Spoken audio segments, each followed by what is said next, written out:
scammers, the drug dealers, the robbers, and the crooks. Well, actually...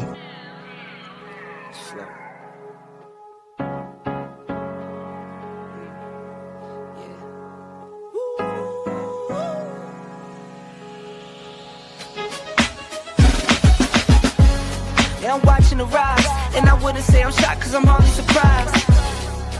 This one's for the ride, this one's for who knew I'd make it, just needed some time. This one's for my wife, could've left 1,000 times just about my side. This one's for the grind, I knew it would have to just have the strength in my mind. It's the Travel OG, and welcome to the Black Manosphere Conclave 5.0!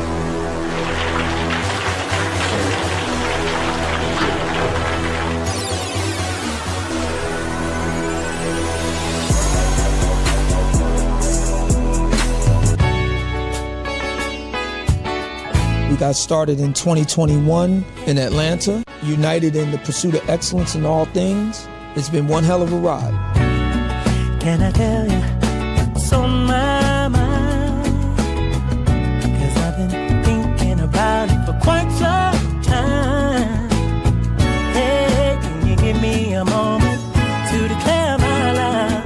Can I tell you what's on my mind?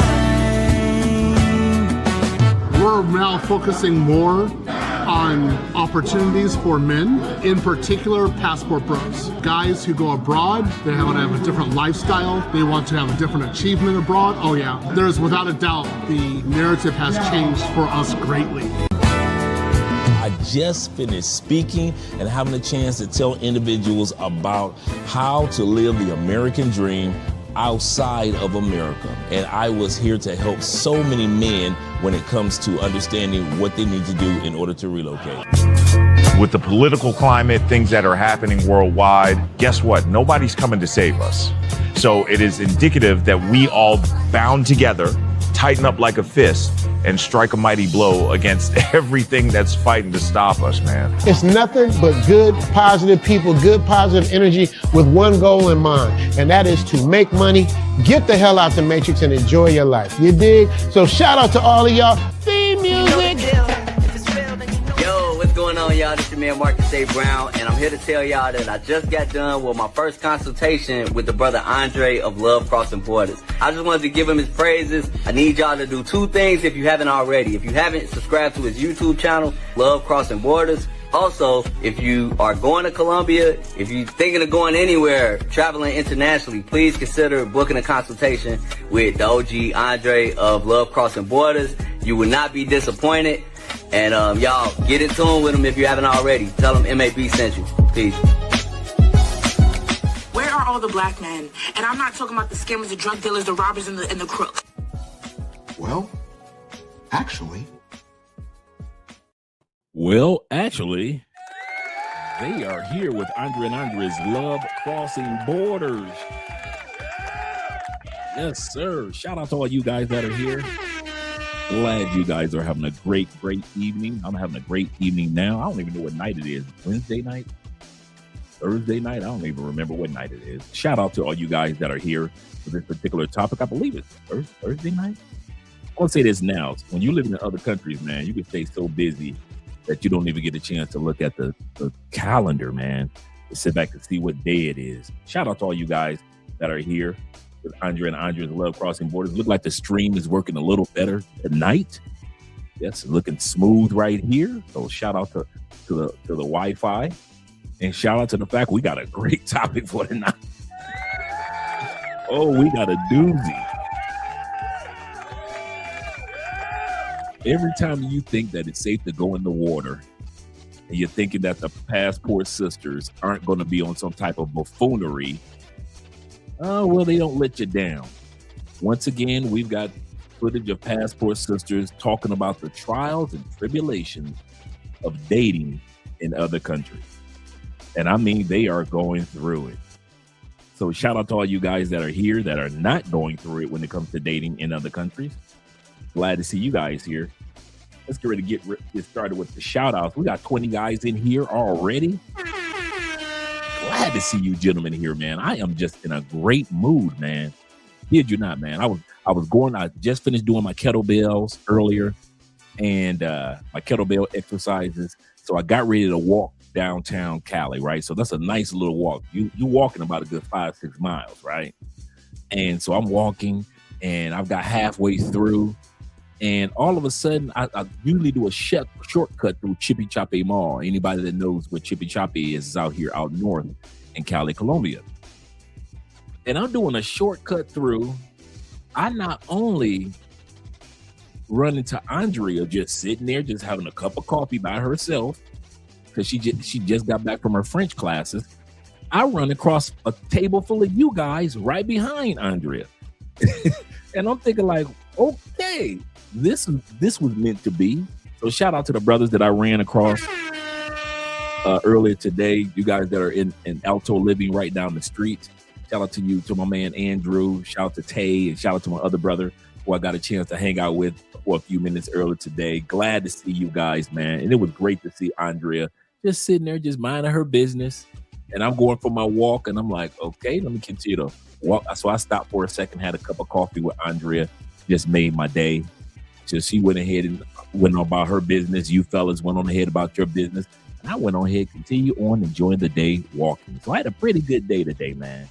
Pretty good day today. I'm in an exciting mood, man. Everything is starting to come together finally for your boy with my cloud engineering classes with Theo Wolf. Shout out to Theo. Appreciate you, brother, more than you realize. Shout out to Jay Kaysen in the building. Jay says this, what's good, fella? And salute to you as well, Jay. Tonight's topic is about the Passport Sisters. Yes, sir. And Don, aka Don JP, is in the building. And YouTubing is a habit. Yes, it is. Sometimes you don't know if it's a good habit or a bad habit, but YouTubing is a habit. And shout out to my brother Nick being in the building, as well as Derek Wee. Yes, sir. Glad to see Derek in here. He said Grupo Nietzsche will be performing in what? In VA? Hey, bruh, you got to get you some tickets for that show. I'm going to tell you now. We've seen Grupo Nietzsche, I think, twice or 3 times. I'm talking about fellas, if you have never, ever been to a salsa concert, you got to go. I'm not talking about reggaeton. Shout out to reggaeton. If you have never been to a bachata or a salsa concert, bruh, it is like one huge party. It is not standing room. It is dancing room. I'll say this again. It is not standing room only. It's dancing room. You're going to dance all night at a salsa or bachata concert. If you've never been to one, brother, I am telling you, get your tickets. And Grupo Nietzsche, numero uno. Grupo Nietzsche is like the Frankie Beverly and Mays Earth, Wind, and Fire of salsa. I'm talking about hit after hit after hit, man. And the crazy part is Grupo Nietzsche was making their money the same time Frankie Beverly and Mays in the 70s were making their money. Earth, Wind, and Fire and Gap Band were making their money in the 70s. Grupo Nietzsche in the Latin community was making money back in the day as well. So shout out to them, man. Those have been together forever. Shout out to David Dice of the Dice family, that is. Shout out to Dave. Glad to see that you're here. Glad to see that you're here, brethren. And my man Charles, representing Charles B1, that is. Charles B1. Glad to see you guys are here. Let me scroll down, and we got my man Jermon is in here. He is here early, so we're doing something big. He said, what up, big bro? He said, chat room fam. He said, right on time. Yeah, I know. I know. That's why I said that. You right on time tonight. He said, and having my dinner. That's how I used to do it. I kid you not. That's how I used to watch Tailor Made Dreams. I used to watch my Ace Live videos. I Am Marwa, Tailor Made Dreams, and Jabril Passport Heavy. Those were the only dudes that's really on YouTube at that time period. Out here, you know, out in South America, that were doing videos on a regular basis, and were in DR on a regular basis that I was watching. I would make my dinner, and that's exactly what I would do. Let me scroll up and hit these super chats. Will is in the building. Shout out to Will being here right off the gate, showing some love. Make sure you guys continue to support the channel. Appreciate you guys. He said, salutations, Andrea, and chat fam. smash that like button. Please support the channel by way of PayPal. If you guys have PayPal links, you can support the channel. I don't care if it's just a couple of dollars tonight. I don't care if it's $5, $10 tonight. I don't care if it's $50 tonight. But support by way of PayPal. Cash App. Most of us have Cash App to take advantage of. Show your boy some love. Buy your boy a drink. Whatever it is, but support us by way of Cash App. Because remember, super chats are great. But dun, dun, dun, dun, YouTube takes 40% of the money.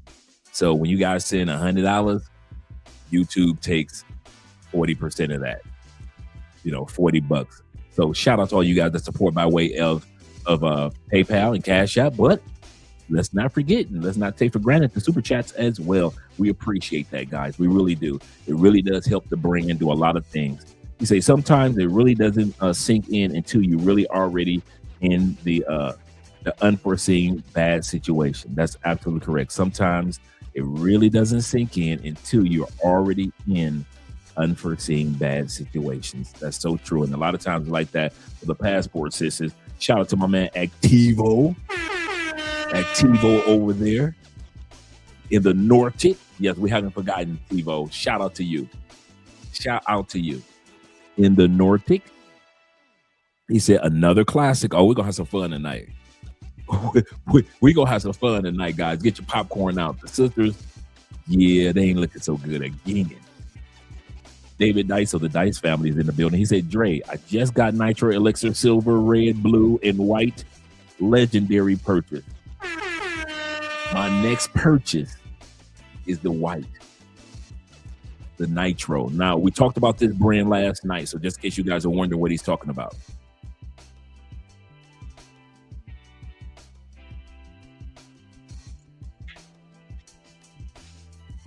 So he said he got the Nitro Elixir, which is a excellent clone of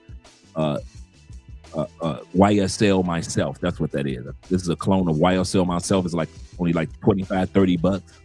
Excellent, bruh. Long lasting, powerful.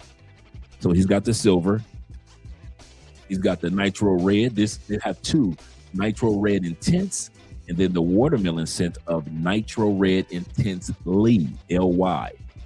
So there's the Nitro Red Intense, and then there's the watermelon of Nitro Red Intense Lee, very masculine scent. And then he has got the Nitro Intense. He's got the blue.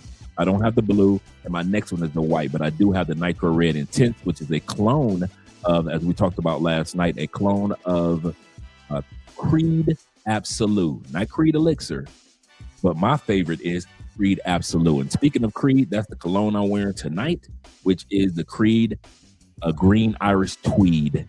Green Irish Tweed. Yes, sir, guys. Beautiful, beautiful scent. Very rare. Nothing smells like it, and it is extremely, extremely masculine. So shout out to you guys. Yes, that's a legendary purchase right there. And the blue, yes, sir. So the blue I was gonna get the blue one right after I got the white one. So my next purchase is the white one, and all the bottles, that you can tell, look the same. So the white one is the vanilla scent. So just in case you guys are wondering what the white one is, excellent, strong. It's just what I like about this, the Dumont brand. The brand is called Dumont, and their colognes are called Nitro colognes. And what I like about their colognes, man, they are strong, they project, and they are long lasting, but yet they are like 90-95% equal to the original. So that's one thing that I really like about the Nitro brand. So shout out to Dumont for that one. Legendary purchase. I'm glad that you got it, brother. I'm glad that you got it. Yes, sir. Yes, sir. Our brother's in the building. He says this. He says, the scholar himself. He says this. He says, sounds like my kind of concert. I'm telling you, it is. Every time you go to a salsa concert, you are not sitting down. I don't care if a woman next to you and you are total strangers and she's a 10. Y'all gonna dance all night long. Y'all, I don't care if she come there and all her friends are 10. And I don't care if it's just regular seats. I promise you, you are not sitting down. I'm talking about before the performers come out. I'm talking about before just the warm-up music. You ain't sitting down. You ain't sitting down at a bachata or a salsa concert. That is not happening, bruh. I wish I knew about salsa concerts and bachata concerts in the States. I'm going to our concert. You know, I'm going to see Jill Scott. I'm going to see Tony. I'm going to see DMX, Jay-Z, right? Beyonce, Alicia Keys. I've been to over 250 concerts, guys, and I can tell you this. There are no concerts that I've been to that could compare to a salsa concert. It is like one huge party of people that's dressed to the T, and they're gonna dance all night, bruh. You gonna dance all night. Shout out to my brother Bruce being in the building, Mr. M2 himself. He said, I can't dance. He said, so I might skip the salsa part. Bruh, wait a minute, Paul. For all you dudes, let me turn this music down. Let me put a pause on this music. For all you dudes that cannot dance, and I mean you left-footed, the women gonna have you out there more than they will have us that can dance out there. For you dudes that can't dance salsa or bachata, merengue or cumbia, you are perfect to Latin women. It's like they feel like they're taking your virginity and they're teaching you something. Oh, he can't dance, girl. He can't. Let me show you. Bruh, they don't look for dudes like me. They look for dudes like you. Don't you ever think that your left feet will keep you from being able to enjoy and dance. I don't care if you're just doing the same old two-step. They love dudes that can't dance. If I'm lying, guys, if I'm telling the truth, put a 1 in the comment section. If you've ever been out there, when you first started dancing bachata and you couldn't dance, you couldn't dance cumbia, you couldn't dance a salsa, you couldn't merengue, put a 1 in the comment section and tell me, did the women still have you out on the dance floor with your left feet? Put a 1 in the comment section. I'm gonna put a 1. Because those women will drag you onto that dance floor with your left feet and swear that they taking your dancing virginity from you. They swear they're getting your dancing virginity. Thank you, gentlemen. Thank you. Them women do not care. They love you men, us men that cannot dance. I don't know what it is, but if you can't dance, they love it. Oh, let me show you. Let me be the one to take your dance floor virginity. And that's how they treat you. Like a little tender fawn. You be this tall, towering over them. And they just swear that I'll teach him, girl. I'll lead him. It's the craziest thing, bro. Don't you ever think that Latin women give a dang about your left feet. They really enjoy men with left feet. So let's get back to the music. Yes, sir. Yes, sir. Shout out to you, brother. Shout out to you. Shout out to Flicky Sticky being in the building as well. We got 44 in the building with this great topic tonight, talking about the passport sis, and they're finally admit that dating in other countries, yeah, they've been going through it. Shout out to Flicky Sticky. He say, what up, what up, what up, what up, dope? Detroit boys, what up, dope? Yes, sir. Shout out to Jay Anderson. Mr. Jay Anderson, the great that is. Salute to you and to all the brothers out there. Shout out to all you military men out there.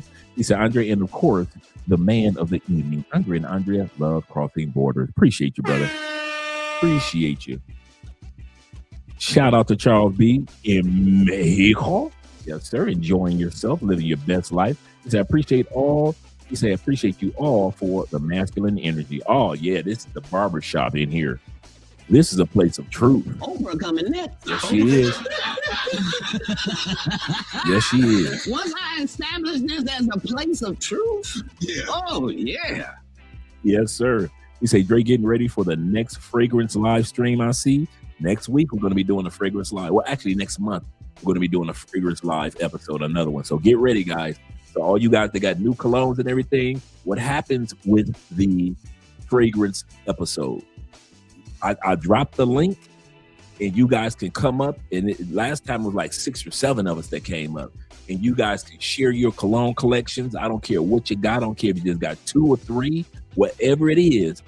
Share what you got. And dude, I still have a long list of at least 25 colognes that you guys mentioned from the last cologne episode. You guys brought some colognes up. I was like, oh man, I didn't know they had a cologne for that. I'm talking about some great colognes, man, that weren't expensive at all. Shout out to my brother Will, who shared his Louis Vuitton collection. Goodness gracious, he got a great collection. Let me scroll down. Ronin Travelers in the building. Salute to you. Good morning, Ronin. And Ronin, you are absolutely correct. I took it away from the vertical, and I just used the horizontal tonight, and no issues with everybody coming up on the screen. So shout out to you, brother, in regards to informing me about, hey, Dre, some things may be going on with StreamYard. So yeah, great. Shout out to Jay Cason in the building. He said, better learn how to dance or two-step. Yes, sir. Shout out to the African Wolf, my favorite YouTube name. Shout out to being in the building. Yes, sir. Let me scroll down a little further. See who else we got in the house. We got my uncle Jeffrey in the house. Ghostface himself. Shout out to you. He said, taking salsa. They will. They will. They will drag you on the dance floor. They will drag you on the I can't wait to see Andrea's family dragging Jeffrey on that dance. I can't. Oh, it's so funny. It's going to be so funny. Jungle Man Kofa in the building. Appreciate you being here. Yes, sir. Yes, sir. Oh, that Armoff. Yes, sir. Fire. That whole brand is really good, man. I won't even lie, man. Armoff, shout out to them. And Armoff is a off branch of I forget who Armoff is an off branch of. It's like the company has a sister company, and Armoff is the sister. I forgot who the main is. Not Latafa. Latafa, it could be, because Latafa's sister branch is Mason Alhambra. So any Mason Alhambra clones, that is technically Latafa. Any clones that are Fragrance Avenue is the sister to Fragrance World. So Fragrance World is the main company, and they created a sister company, which is French Avenue. So some of these brands just have a off brand. Thank you very much, Scholar, for letting us know. And shout out to Jay Shar being in the building. Yes, sir. He said, then I'll act like I can dance. Dude, I did. I used to be able to pull that off for a couple of months. I was able, I kid you not, I could pull it off for about, I would say, 3 months. After that, they knew I could dance. Like in the beginning, they thought it was just the cutest thing. And then when I learned to dance and I was pretending like I couldn't dance, they loved that. Like, what? Because I'll be standing there with my arms folded, just sitting up there, just enjoying the music. So they thinking like, oh, this dude American, he can't dance. And then when they get me on the dance floor, it's a completely different thing. So that lasted like 3 months. After that, everybody knew, yeah, he could dance. he could dance. The waitresses would bring me dance partners. So JK sitting in the building once again. Jay said, my dancing cherry got popped 15 years ago. He said, and I didn't go back. He said, I act like I can't dance. Yep, that's it. You got to act like I can't dance. When I take her by the hand, absolutely correct. You never ask. Once again, salsa, bachata, merengue. You never ask a woman to dance. Ever, ever, ever. I'm going to put this on pause again, gentlemen. Never, ever ask a Latina to dance. Ever. Ever. Ever. You just put your hand out. That's it. That I know some of y'all think it's more than that. Guys, put a 1 in the comment if what I'm saying is true. It doesn't matter if you're in DR, Brazil, Colombia, the States. You ain't got to ask. You just put your hand out. That's it. I know some of y'all think it's more than that. Nope. The masculine part is that you walked up to her. That's the part that she want to see. Is he gonna walk up? I'm looking at him. I'm staring. I think he cute. Is he gonna walk up on me or not? Your job is to walk up on her, no matter how long she's staring at you, and put your hand out. Sometimes you get women that say, "No, thank you." You just go right to the next one, and she'll just go dance with you. But never ask. You never, ever, ever ask. Once I found out about that, been here almost 9 years, almost a decade. And I'm telling you now, I have not asked ever. And none of these Colombian dudes asked, and they will tell you. And then when I went back to the States, they showed me, don't ask, just put your hand out. And the woman will put her hand in your hand, and you'll go straight to the dance floor. You go straight to the dance floor. Let me scroll down and enjoy all these one. Yep. Yeah, that's exactly how I was done. I just want to let you guys know that you ain't gotta that asking that. Some of y'all think like I could dance, but my Spanish ain't good, and I don't know how to ask her. But she looking at me, bruh. Ask what? Today? No. Don't ever do that. All you do is that think that you gotta ask for a dance. All you gonna do is show her that you can't dance also bachata, merengue, cumbia music. That's all you're gonna tell her, is that you don't know what you're doing. Because the first step is not asking. That's the first part of the dance. I'm serious. When I go out dancing, man, I probably dance with maybe 20, 25 people or 25 women. Easy. Man, I stay on the dance floor. I go to certain clubs to dance and then go to the other club just to sit back and, VIP with you guys and all that. But I got certain clubs where I know I go to, we dancing. Ain't gonna be no standing. We are crazy. But yeah, you don't ask, man. You don't ask. It's just part of the culture. And I'm just saying, it's not like you're special or anything, but it's just part of the culture. So do remember that part. Do not ask, gentlemen. Just dance. Just put your hand out. All right, let's make sure I got everybody. We got Jeffrey, we got Jay, Ronan, Dr. Ronan. Yeah, Ronan said exactly. Dancing is a language, and they love to teach you, even in the U.S. Absolutely correct. Absolutely correct. Yep. Shout out to Zeta being in the building as well. Shout out to Zeta being here. Glad that you're here, brother. Call me at 313-5, that is, or 8, that is. You better back the fuck up out my face, goddammit. I'm from Detroit, Michigan. Don't play with me. Do not play with them Detroit boys, especially them Pistons. Do not play with them Detroit boys, especially since them Pistons destroy the Oklahoma City Thunder. The Pistons are ready, gentlemen. The Pistons are the number one in the NBA. They're ready. Shout out to Peter being in the building. Glad to see you here, Pete. He said, what's good, Andre? And all you, brother, you being in the building, Mr. Tobias himself. Glad to see that you're here. Let's scroll down a little further. Let's make sure I got everybody. We got African. Jay said this. He said, I notice how a lot of these passport sisters don't seem to have all them mofos requesting or requirements in those different countries. That's true. All them requirements, 6 feet, 6 packs, 6 figures, longer than 6 inches. They don't have all them requirements once they leave the country. I tell you the hardest part for dating for women coming from the United States.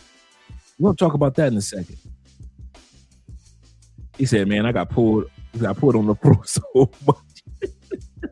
I had to pull the main club female excuse. When you walk up, my feet hurt. He said, I had to tell the ladies about it. Because once they find out you can dance, especially if they either dance with all the other guys in the club before in the past, or they see that you new blood, and you could dance, He ain't lying. They will snatch you up, man. He said, never, never, never. Shout out Chris Tucker. Okay, cool. Cool. Shout out to you guys for the support. My brother in the building, he said, all my hoes are demonetized is in the building. All my hoes are demonetized. He said, Dre, I know what you mean, bro. He said, I had to cut a rug all through Latin America and still doing it. Yes, sir. Yes, sir. Absolutely correct. Shout out to you with the $5 love, man. Appreciate you, brother. Let me make sure I got everybody. Gotta make sure I get my brother Rico in the building. Glad to see that you're here, Rick. Don, AKA, in the building as well. He's always been here. Looks like we got Jay.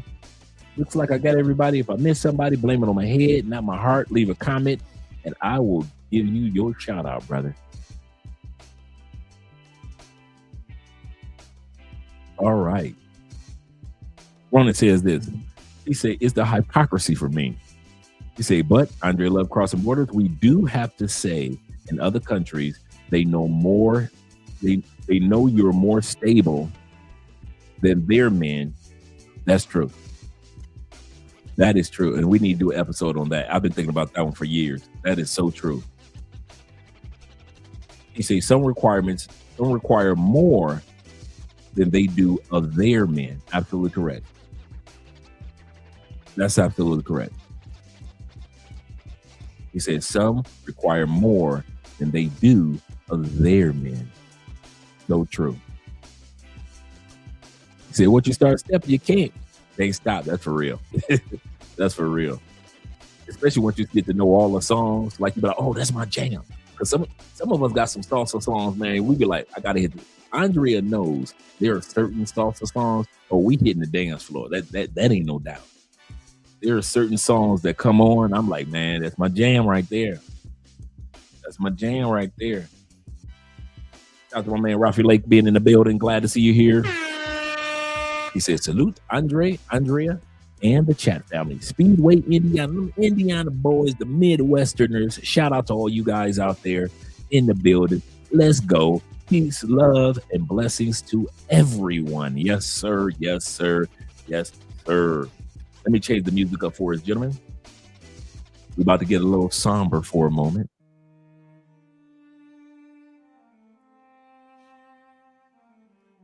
I don't blame them.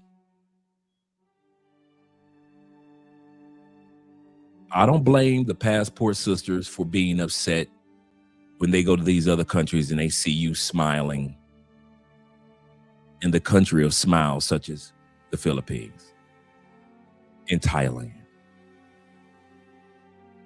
I don't blame them. I don't blame them when you take some of these women to some of the nicest locations in Brazil, DR, and they see you in Colombia. I don't blame them for being mad. And they see you in the airports in Cartagena, and they see you enjoying living your best life in Cancun and Panama. When you're all through Germany and Norway and enjoying life, and they are upset, and I mean upset. And I'm going to tell you guys, I don't blame them.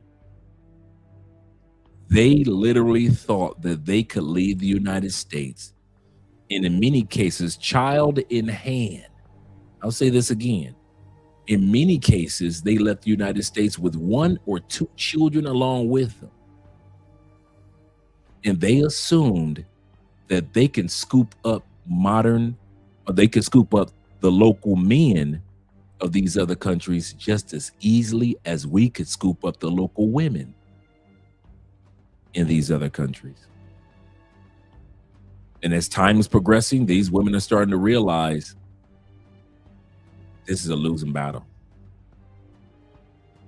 Now, because of this, a lot of women are taking their time and investing in businesses in other countries. I give them that. Getting careers in other countries and raising their children to learn new languages and make new friends in other countries. So I give the passport sisters that. They figure since they aren't dating, they might as well do something with their time. So now they're starting businesses and going back to school and learning Spanish or French or whatever language they need to learn. They're making friends with some of the expats in other countries. but nobody's dating them. The few local men that are dating them in Ghana, Morocco, Madagascar, the few men that are dating them in Portugal or even in Thailand, these women are finding that they're using them. And in some cases, there even been women that have been deleted, such as the 5 sisters that have been deleted in Ghana. What's my point in all this? My point in all this is women are discovering that they can't do everything that a man does. It's just not set up like that. My recommendation for stable relationships, for most of them, not all, but for most of them, at least for relationships, go back home to the States. The only men that can afford what you're talking about are in the States. The only men that you don't have to worry about trying to get a green card are back in the States.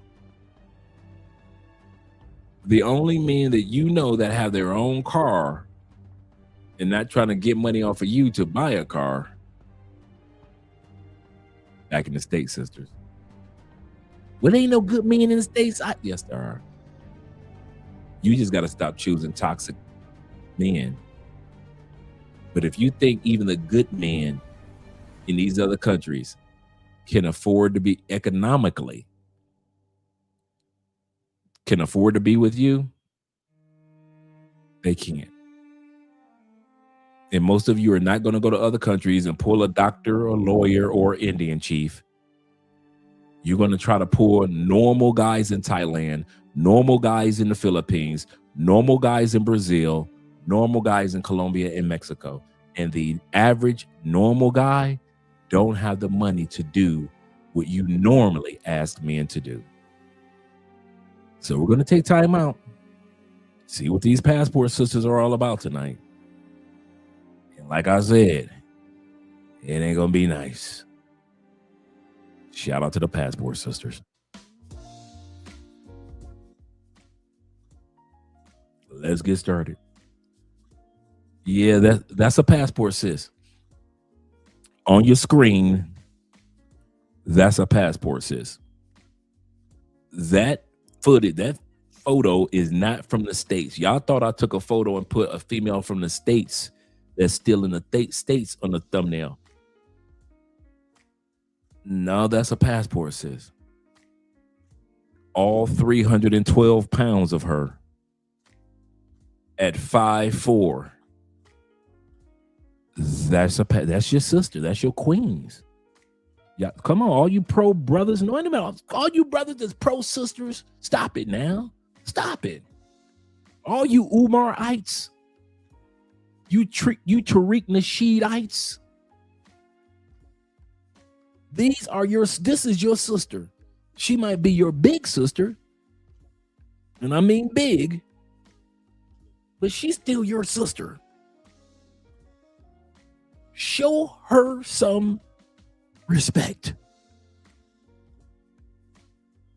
This is what you would be waking up to every day if you choose this particular passport sister.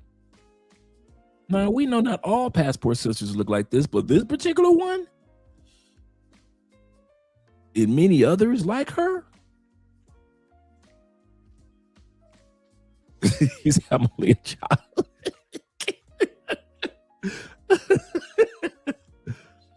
That's your big sister. That's your big sister. Oh, y'all thought I was gonna come with the receipts right out. Oh, y'all didn't think I was gonna come with the receipts right out the gate.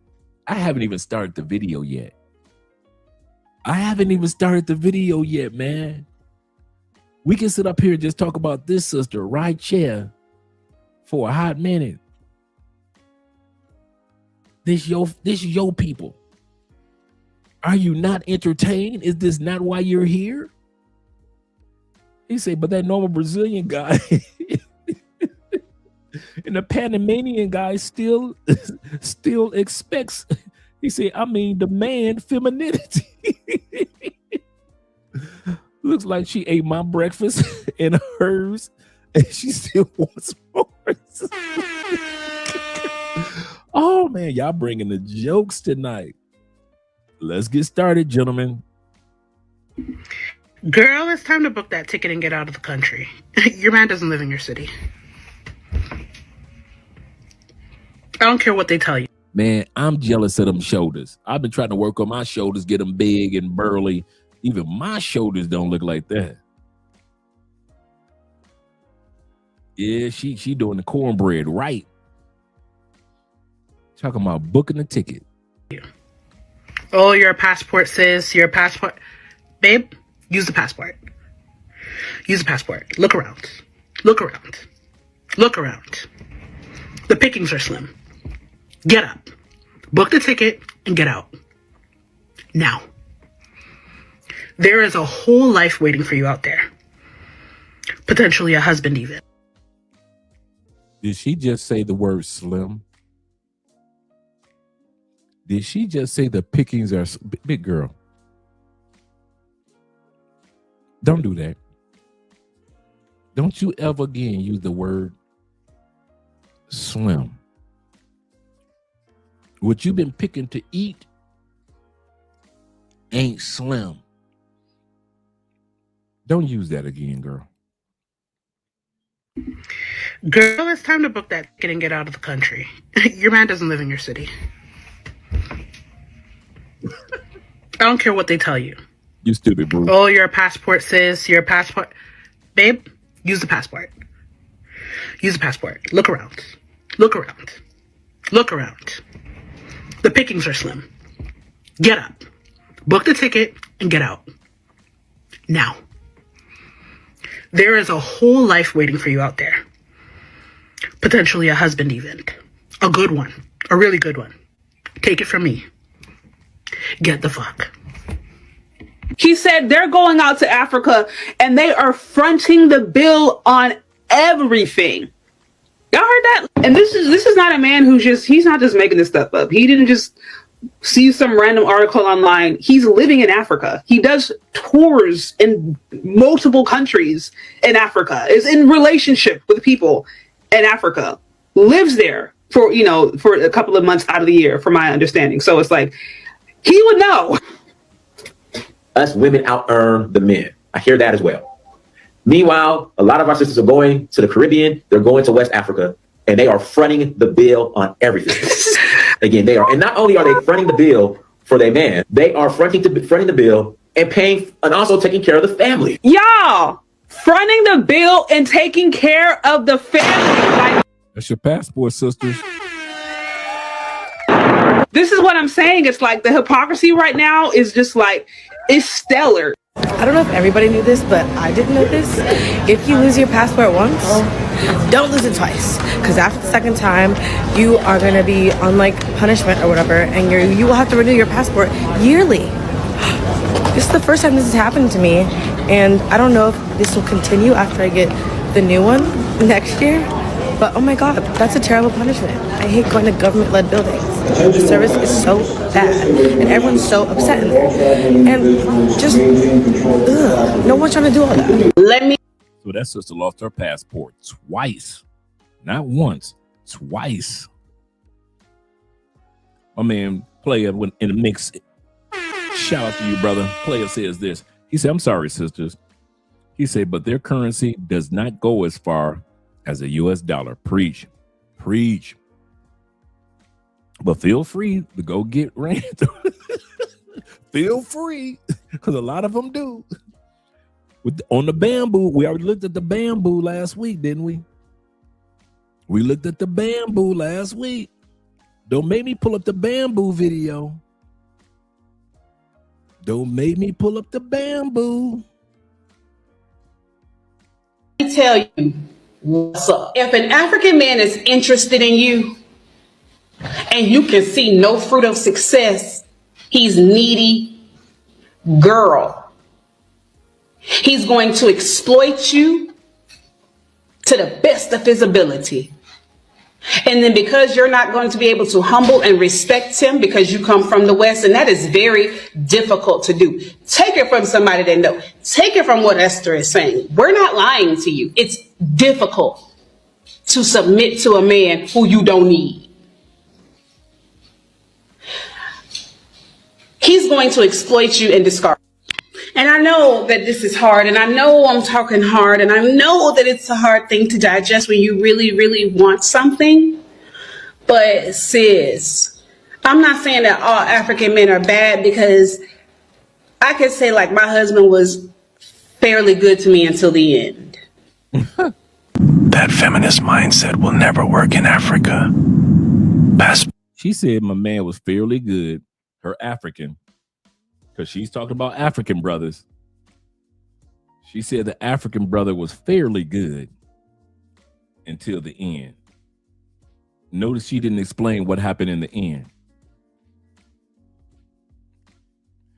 He said that was a hell of an intro, Dre. He said you wrong for that, bro. Man, y'all wrong for these jokes y'all bringing. My brother said she built like a passport. Y'all stupid. Oh, Zeta said, he said, yeah, we know that the passport sisters paying for everything, including the family, including paying for the family. They want to criticize us for paying for the family. Come to find out they coming out here and they are paying as women for the family.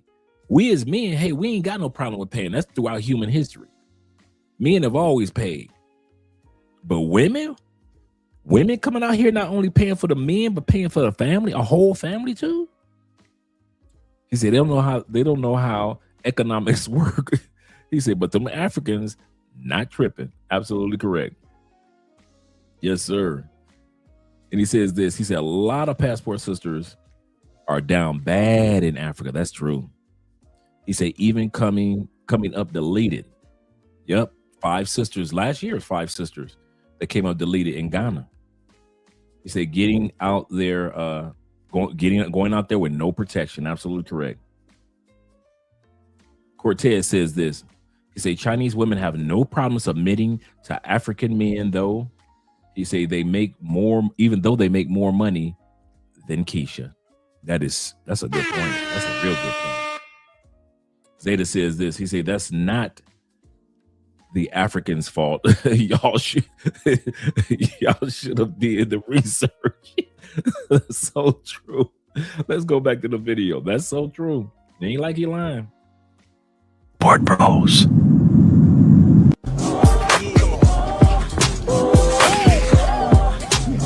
Crazy. We couldn't even finish editing the video. This what happens when you're having too much fun. Seriously, put your phone away on vacation. We're leaving in 2025. Grab your notepad, grab your motherfucking pen. So did you guys know that racism is illegal in Brazil and can actually get you arrested? Guys, I'm about to go over. Yeah, there you go. Argentina passport sis getting arrested. Argentinian passport sis getting arrested on some stupid stuff. Oh, these are your queens right here. Let's go back to your queens. These are your queens to be. Vision of loveliness. For your selection, free of infections, your queen to be. He said, I've been saying for years, Western women in these other countries, he say, in the eyes of these men are only viewed for a good time and not a long time. That waterfall is putting in work. Their backs are blocking that water like a dam. You see that waterfall is getting stopped. I ain't never seen a waterfall come to a complete stop. That waterfall saying, I can't do it. Too many backs looking like the Panama Canal. He said that damn waterfall struggling to flow for real. That waterfall about to go back uphill like salmon. that waterfall about to go back uphill like salmon. That is serious. And then we got the Argentinian passport sis who gets Beaver Dam. Y'all stupid. He said the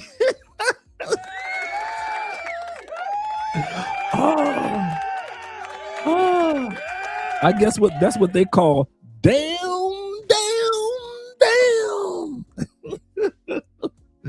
Oh my goodness. Yes, sir. He said that waterfall. He said that's not a waterfall. That's tears. Tears of the rocks crying from the weight. Oh, yes, sir. Yes, sir. He said my TV slimmer than their backs. Absolutely correct. Ronan says this. He remember back in the 90s with Monique movie. Yeah, that's true. I remember that movie when Monique went to Africa and got the Nigerian dude, Prince, trying to paint that picture of big girls being desired. These women that got their big butt out here and found out the truth. Will says this. Salutations, Andre and Andre chat. He says, smash the like button, gentlemen. Please support by way of PayPal, Cash App, and Super Chats. Let me see if anybody sends some love by way of PayPal and Cash App. Shout out to you guys. He say, chat, damn, did I walk in on a comedy? Man, you guys are bringing the jokes. The jokes. I thought I had a sense of humor. Shout out to all you guys. He said, I feel bad for the rocks and the waterfalls. Yes, sir, Beaver Dam backs. He said, I'm still in that. That's seriously, man. These are your queens. These your queens, brother.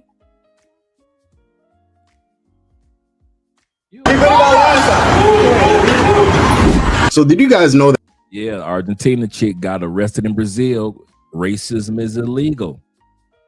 If you get caught being racist, now all countries got a racist system to a certain extent, but if you get caught in Brazil, now you can do some racist stuff, but if you get caught in Brazil, you can do some time. That racism is illegal in Brazil and can actually get you arrested. Guys, I'm about to go over one of the biggest fuck around and find out stories that you might have heard in the travel space in a while. But basically, this 29-year-old female from Argentina named Agustina Paez was visiting Rio de Janeiro in January. She was at a bar with friends, and I guess they were drinking, having a good old time. The tab came by. She was in disagreement with the amount I guess she was being charged. A dispute ended up happening. She exited the establishment and then proceeded to do monkey noises, basically calling the staff monkeys, which is considered racism. And so she thought she was going to get away with it. Everything was going to be cool. She was going back to Argentina, no problem. Psych. Brazil said, hell nah, we ain't standing for that. And they got her ass. They arrested her. And then on top of that, they released her on an ankle bracelet. And she has to remain in Brazil for the duration of time until they sentence her. So she got a bracelet and she's been found guilty. And she's going to be in Brazil and pay the piper for that. So she ain't getting out. She ain't leaving the country. They put her on house arrest with an ankle bracelet. I didn't even know they had ankle bracelets in other countries. So yeah, man. Yeah. Let's continue on. Yep. F around and find out. Thumbs up for Brazil. Yeah, they don't play that, man.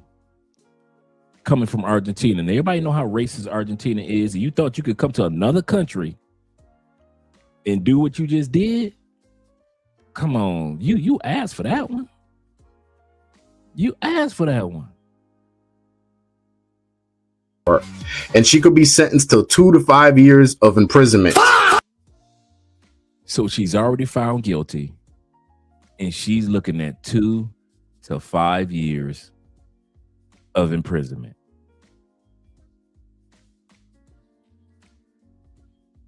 Two to 5 years of being locked down. Yeah.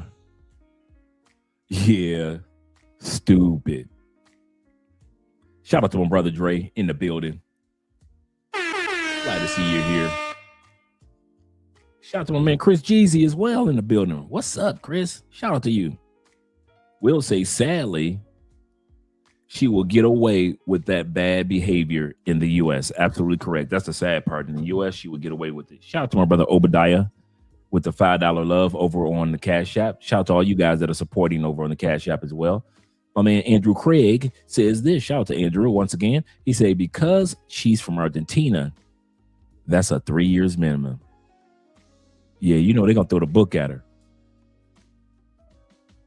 Yeah, Floyd got it worse, but yeah.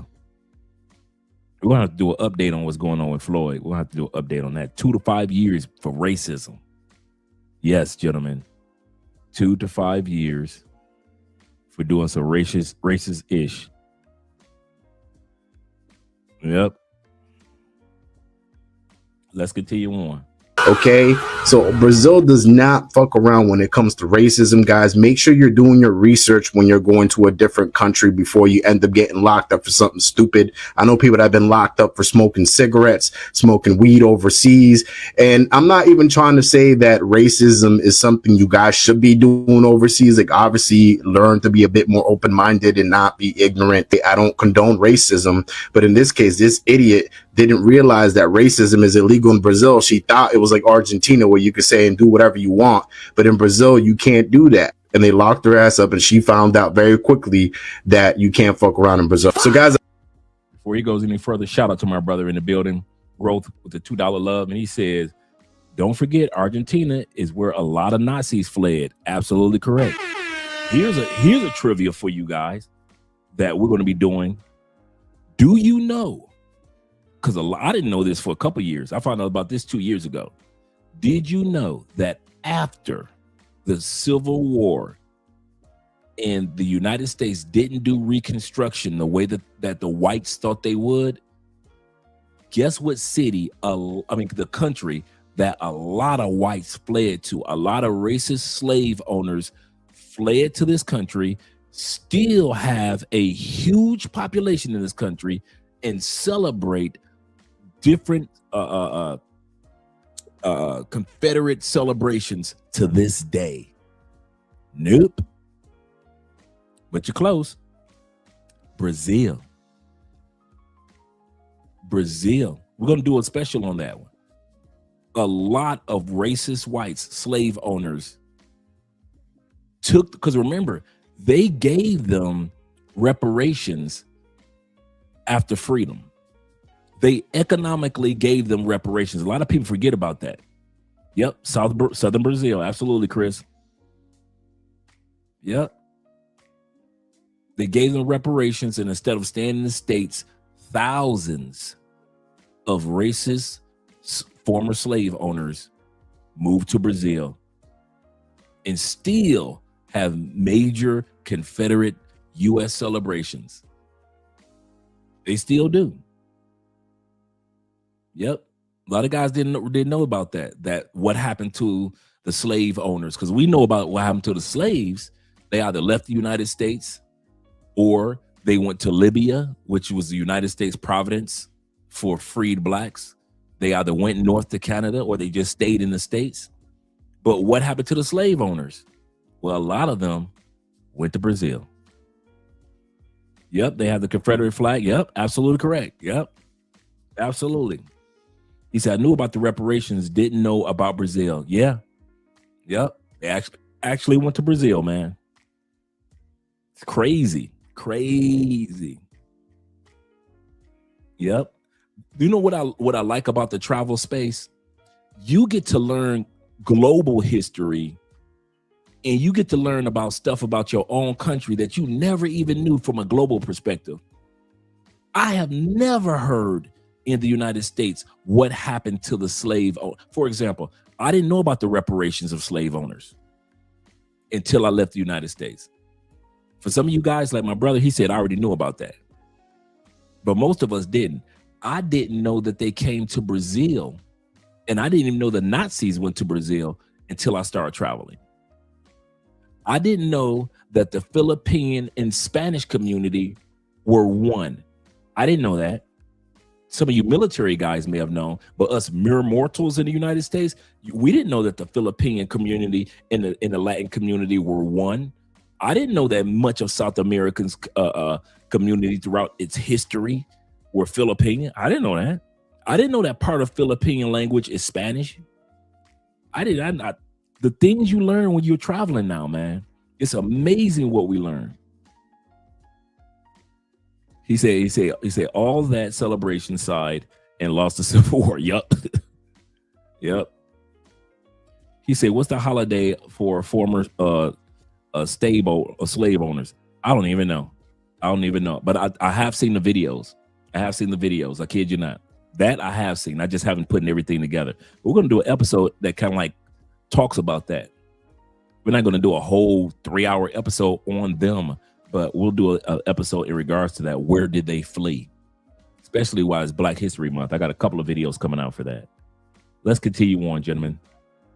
Let's continue on. Let me make sure I got everybody. As far as super chats. Look, yep, I got everybody. Let's continue on. So she's looking at 3 to 5 years. I hope you enjoyed that story, and make sure you do your research before you go to other countries, guys. Simple as that. Y'all, apparently Brazil does not play about racism and racial slurs. This lady right here, Agustina Paes from Argentina, went to Brazil and had a dispute about her bill and apparently started making monkey gestures and saying racial slurs. Y'all, she's been released before her trial date with an ankle monitor, and she is facing 5 years in prison. Yeah, we need this in the USA. We need these strict laws. Yeah. Look at her. 29 years old. You're going to be in the prison for your 30th birthday. Imagine you're 29 years old. You're going to spend your 30th birthday in a Brazilian prison. He said Uruguay, a lot of white, blue-eyed, Latin, and blonde hair, blue eyes. Yeah, people are in Uruguay. I agree with that one. I can agree with that one all the way. Yes, sir.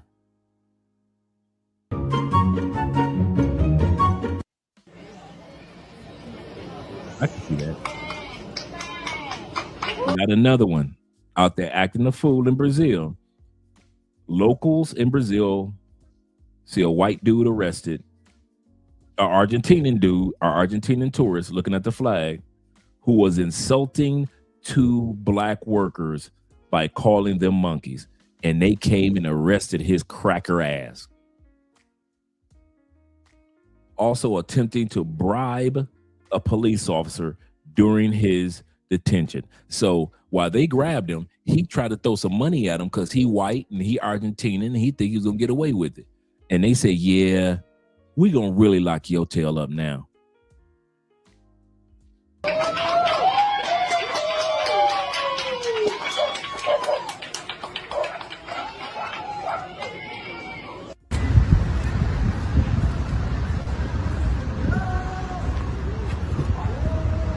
That's when your girl, the Argentina girl, when they arrested her.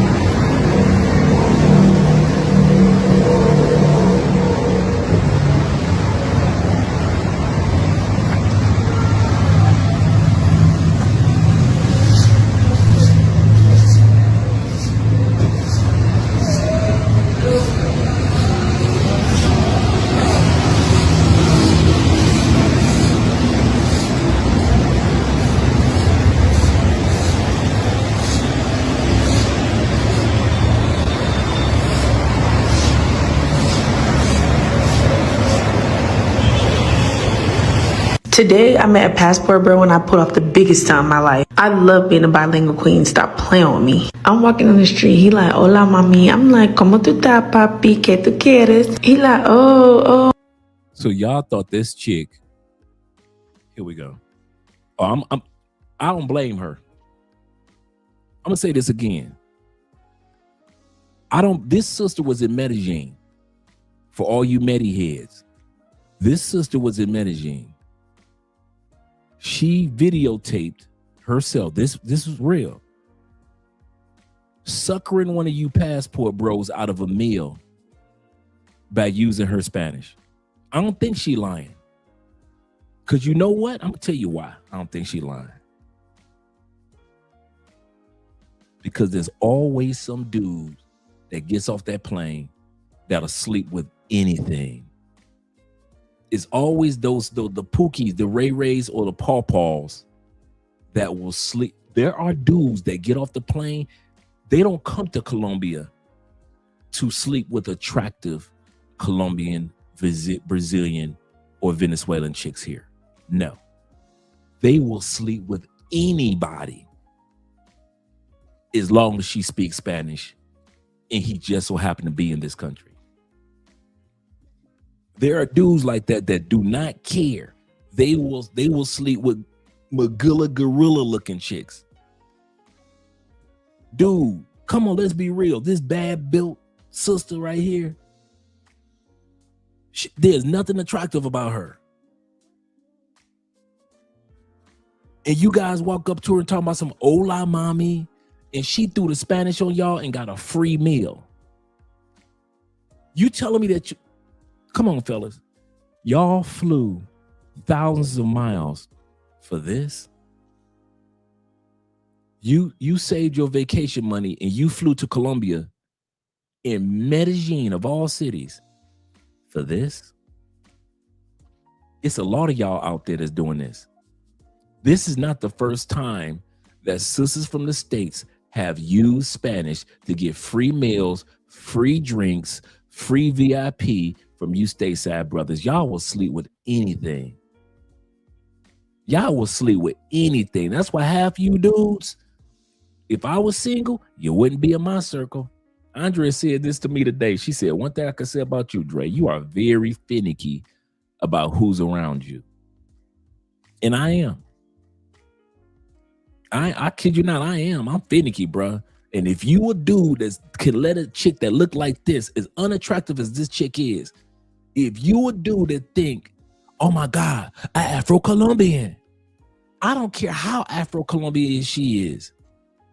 And I know it's not that many Afro-Colombians in Medellin compared to Cali or Cartagena or Choco. I got you.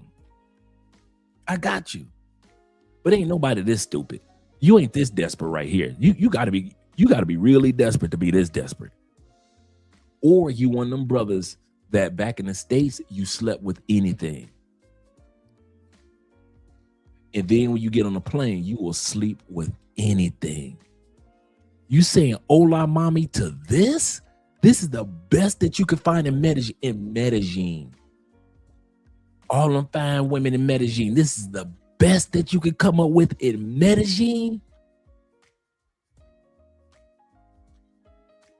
She's an Alabama 5. You have never lied. And I'm not putting a sister down. If you find a fool, sister, and I'm going to say this again, sister, if you find somebody dumb enough to give you a free meal and walk up on you talking about some hola poppy and all your energy says I'm from the dude. Yes, sir. I'm appalled.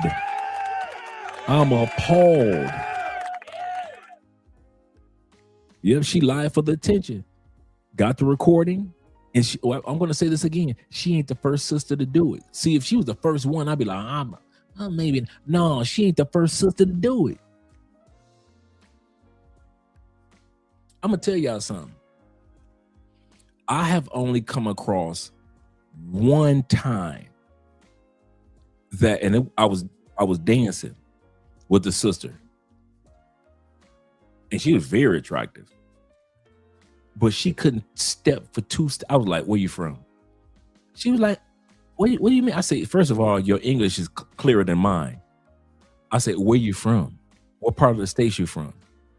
I knew she was from the States. And she's just happened to be from Florida. And she said, what gave me away? I said, you can't salsa for nothing. It's Cali. I said, any true Afro-Colombian can salsa with the best of them. I say, you can't dance. I say, and you give off the energy of a statesider. You one of those earthy girls that put the beads in her hair. You don't blend in here. And if y'all see something like that, that definitely doesn't blend in with the Colombia. Y'all should have knew that was American right out the gate. And this sister got a free meal from you dudes. Suckers. And I ain't mad at her for doing it. If y'all dumb enough to be sleeping with any old thing when y'all come to other countries, you deserve to get got for a free meal. You deserve to get got. Just walking up on random chicks and thinking that everybody's Afro-Colombian as ugly as this chick is, as bad built as she is. And she still got a free meal. She just eating up there, just snarfing down the chicken. Shout out to LJ, the Southern Vegan in the building. And official Kobe. And I am F in the building. Yeah, she's precious. Michael Clark Duncan in a dress. Seriously, you couldn't see that? Yeah, yep, Chris, she's a Somali 7. Absolutely correct. Shout out to my brother Will in the building. He said, just to prove how desperate they are to the point they have to lie. That's so true, Cole. Shout out to Kobe in the building and Will. That's true. These sisters know that y'all ain't gonna buy them a meal on a regular basis, so they are hiding themselves behind Spanish. I'll say this again. They know that you are not gonna buy them a meal, VIP them, and take them out if you knew that they were American. So what do? They're hiding behind Spanish, and you suckers are going for it, and I don't blame them. I don't blame them. I said again, I don't blame them. Medellin is not even famous for Afro-Colombian population. It's not that large in Medellin. They have a population, but it ain't that big. Cartagena is like 35% black. Cali, 40% black. You could tell a sister that's from the States from a million miles away. And you in Medellin, and you can't tell that, hey, there ain't that many sisters around anyway. What am I doing with this sister? And you sit up here, man, y'all, yeah, okay. Okay. I'm not black, I'm OJ. Okay. Shout out to my Canadian brother in the building. I told this guy where I was from. He said, oh, Canada. My man Black Nubian is representing, and shout out to Choco being here. He said, making poor choices, picky women. Absolutely correct. This shouldn't have never happened. And that's the point. Learn the language if you want to deal with overseas women, gentlemen, unless you're just gonna pay like this dude. Shout out to Elham in the building, or Lam in the building. Glad to see you here. Or go to the brothels. Yup. And she's snarfing down the chicken. She's snarfing it down, Dre, ain't she? And I fooled this American, and I had this American, and I had this American thinking, that I was Colombian. When he walked up to me and said, hola, mommy, I told this dumb mother, hola, papi. And I threw some Spanish his way, and his dumb butt didn't even know what I was talking about. He took me for a meal. Stupid. Y'all some suckers. Some suckers. You can't let everybody be in your face, man. He said, I can sure spot an American. I can spot an American chick from a million miles away. Even the energy. I was doing an interview with a brother a couple of days ago. Shout out to my brother. And I'm going to drop that interview in a couple of days too. And I saw a sister, big sister from the States walk by, and I could see the whole outfit, the stateside energy. And she looked over at us like she wanted to turn around. I'm like, I'm looking at her like, do not turn around. Do not come over here. I don't be in y'all face. Don't be coming in our face. We do not be in y'all face. Do not come into our face and our space. That's one thing. Now you got those pro-black love brothers that come down here. There's a couple of them. Black love, Ungawa, black power brothers. I ain't got no hate for y'all. I just ain't one. You know, the dudes that be walking around with the beads around their neck and everything got to be African colors that they wear. You see what I'm saying? Them brothers, shout out to y'all, brother. You know, Afro-Colombians and African Americans must be one. Mm-mm. Mm-mm. I don't want my Afro-Colombians to act nothing like us African Americans. Nothing like us. Nothing like us. To learn from each other? Yeah. To act like each other? No. No. But it's them brothers that come down here. Yes, my sisters are queens. We were all on the same ship. We're together. Let me show you the Afro-Colombian. No, that ain't me. I'm going to show you all of Colombia. I ain't going to just show you the black Colombia. I ain't going to just show you the white Colombia. I'm going to just show you Colombia. I'm going to just show you Colombia. But you better believe I'm just like my brother Jay Anderson. I can spot them stateside sisters a million miles away. But some of you dudes that probably coming down here your first, your second trip, and you ain't never seen, you know, you ain't had to put up your radar for these sisters, and you actually think that she spent $1,000 to go to Colombia just to hustle a ninja for free food. Man, ugh, that's nasty, nasty work. Shout to 313 Nate in the building. Yes, sir. You better back the fuck up out my face, goddammit. I'm from Detroit, Michigan. Don't play with me. Yep. That was a good point. Good point, man. She's not even Colombian fit. That's the other part. That's the other part. Nigga say she damn near the bonded chicken. Yeah, for chicken to the bone. Debone the chicken for real. But let's listen to the story. Let's listen to her stories. Hear what she got to say. See what lie she gonna tell, because she looking at the dumbasses. That's how you know that they either don't travel enough. That's what I was thinking. Good call, Zeta. That's exactly what I was thinking. They don't travel enough, or they only came to Colombia to sleep around. And so they don't care who they sleep with. Dre says this. He say, why even check for a chick with rolls overseas? That's what I said. Soon as I see roll number one, I didn't fly to another country to get with somebody that got some rolls. That's crazy. Yep. Maker for ticket, the maker for the ticket that she bought. For real. Girl, them, and she couldn't wait to post this video. You better believe she could not wait to post this video. He said, roll number one. There's two. Yes, sir. Yes, sir. She just smashing it. And I ain't mad at her. Like I said, I ain't mad at her. You guys going over there and messing with them. So be it. So be it.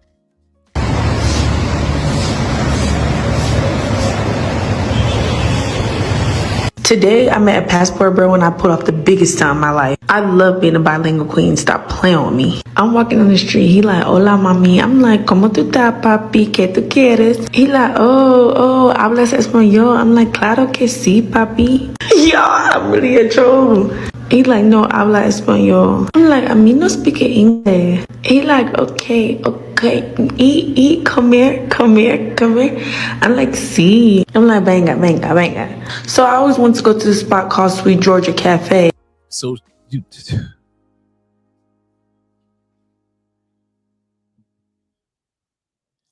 this is even worse than I thought.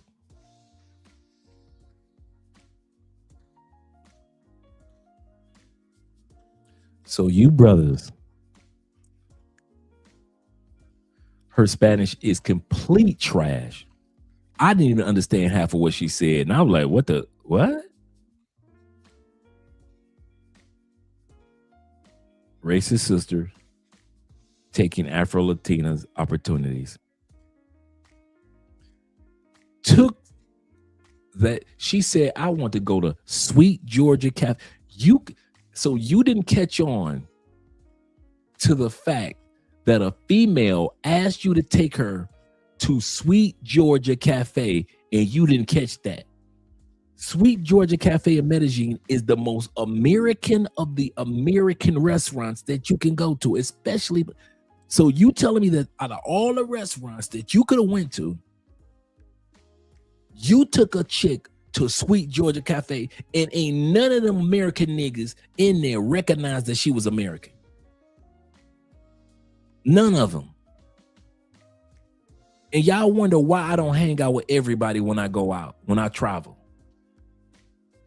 All you Sweet Georgia Cafe dudes, y'all took a L. I'm going to say that to y'all faces. You took a L. Every single one of y'all. Y'all let this dude walk up in there thinking he got him a Latina, and ain't none of y'all pull that brother card and say, hey, bruh, that's your girl from the States? What do you mean? She ain't from the States. Brother, that's stateside, man. What do you mean? She speaks Spanish. Yeah, that's a statesider. You feeding the stateside chick. You see how she killing that chicken, them greens and macaroni and cheese?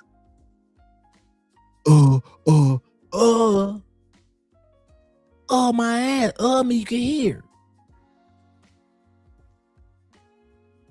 Sweet Georgia Cafe is the soul food of all soul food spots in Colombia. And you Negroes, she walked in there, a whole herd of you American dudes up in that restaurant, ordered from an American menu as if she knew what she was ordering, throwing back chicken and cracking the bones with her teeth like a Saint Bernard. And you dudes act like you didn't know this was an American chick with all them rolls on her gut. And here's the funny part. This is the funny part. She speaks Cali and Texas now. She don't speak. She speak California. Got to be California. This is the irony of it. This is the irony of it. You had the audacity to walk in Colombia in an American restaurant with all them brothers with a chick built like that.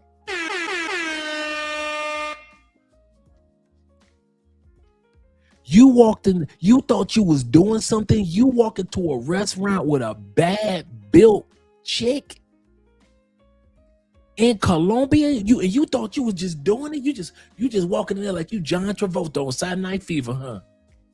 I'm a ladies' man. No time to talk.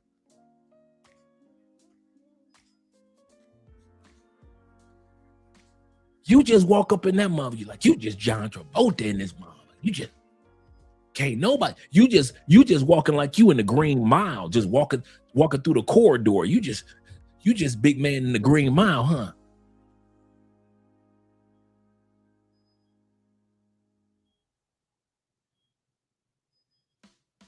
What is wrong with you dudes? I understand the pickings and slim in the States. But since I left, has the pickings become that slim to where you think fat chicks, if it's a fat chick in Colombia, that's Colombian sexy? A fat chick that's woofing down chicken wings?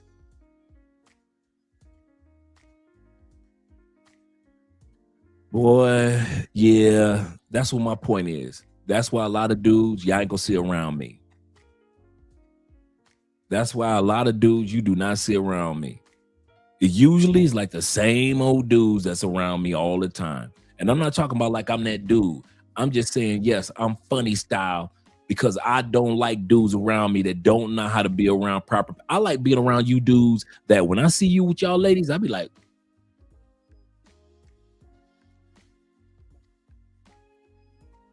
but ain't no, y'all some suckers, bro.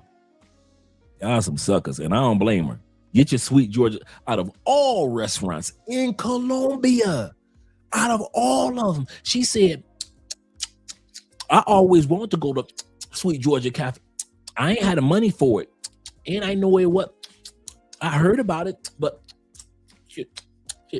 Since you dumb enough to go for my lame Spanish, and you don't know my Spanish is weak, I ain't really bilingual like that. Thank you. Man, y'all mother ain't got right, brother. Real men have standards. Standards. ain't no way in heck. KP says this. He had to be solo. Because I know his boys wouldn't do him like that.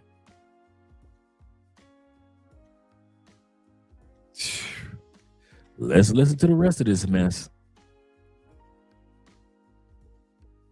It's a soul spot. I'm like, banga.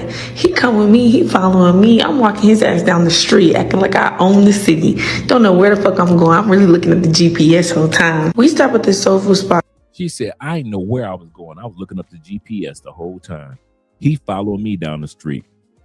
Y'all some suckers. Called Sweet Georgia Cafe, y'all. I think he knew by the way that I was eating that chicken off the goddamn bone that my ass was straight from. Thank you. She said he should have known the way that I was eating that chicken off the bone. Yep. If our girl Paola would have met him, that would have never happened. Paola would have never even thought about taking a dude to Sweet Georgia Cafe. Not saying there's anything wrong with that spot, but a true Colombiana wouldn't even thought about going there. Good point. Soulful in Brazil? Probably is. Well, the fact that he followed her says a lot.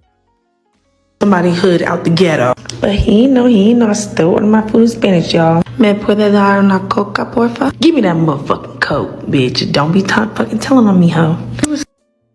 She said, give me that motherfucking Coke, bitch. This how she really felt about his dumb ass.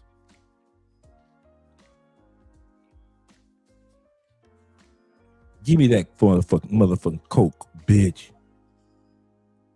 Shout out to Twan. Shout out to Twan. She emphasized that point of her eating that chicken off the bone. Correct. I would have acted like a local too and asked her to pay. Amor mio, mio, amor. Mio, mio. Dumbass dudes. Yep. Oh no, Cortez, she's not the disgusting one. This Keisha ain't the disgusting one. It's disgusting the fact that you dudes be letting these women from the States fool y'all over and over and over again. They know don't nobody want to deal with them as American women, so they throw their Spanish out there just to get a meal, just to get a date. You suckers keep falling for it. Y'all keep falling for it. This ain't the first time this happened. This ain't the first time we talked about this on this channel. Y'all keep falling for the same okie doke, over and over and over. Last time the sister got a whole VIP section from you dudes, a whole VIP section. All she had to do was fake like she was Colombian. And y'all fell for it. Y'all some suckers. And I ain't mad at her. Get your free meal. We're going to bring that beat back. Get your free meal, sister. I ain't mad at you. These Negroes dumb enough to feed you like that? Get your free meal out of it. Get yourself a free meal out of it.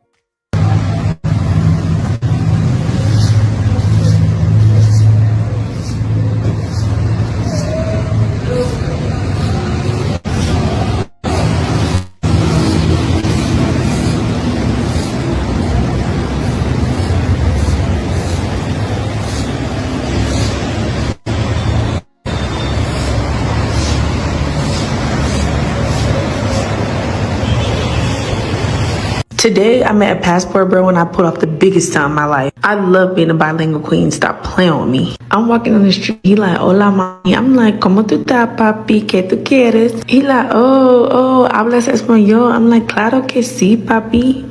Yo, I'm really a troll. He like, no, habla español. I'm like, a mí no speak English. He like, okay. Eat, come here. I'm like, sí. I'm like, banga, banga, banga. So I always go to the spot, Sweet Georgia Cafe. It's a soul food spot. I'm like, banga, banga, banga. He come with me, he following me. I'm walking his ass down the street, acting like I own the city. Don't know where the fuck I'm going. I'm really looking at the GPS whole time. We stop at this soul food spot called Sweet Georgia Cafe, y'all. I think he should knew by the way that I was eating that chicken off the goddamn bone that my ass was straight from somebody's hood out the ghetto. But he ain't know I still ordered my food in Spanish, y'all. Me puede dar una coca, porfa? Give me that motherfucking coke, bitch. Don't be fucking telling on me, ho. He was eyeing me like, girl, you ain't from here, ho. Today I am. Today the fuck I am. So then that's when we went around the Reles, and he like, let me show you around, let me show you to this new spot called Skybox. They got hookahs, they got drinks, they got everything. I'm like, okay, hold on. I ain't been here before. But show me my new home. Go ahead, lock me into Colombia, because guess what, baby? You might see me out here for a couple of months. Y'all never know with me. Y'all know I get to get busybody. The whole time, y'all, I'm still acting like I don't speak no motherfucking English. She getting video footage on you dumbasses. All y'all, she got footage. Seda says this. Let me scroll again.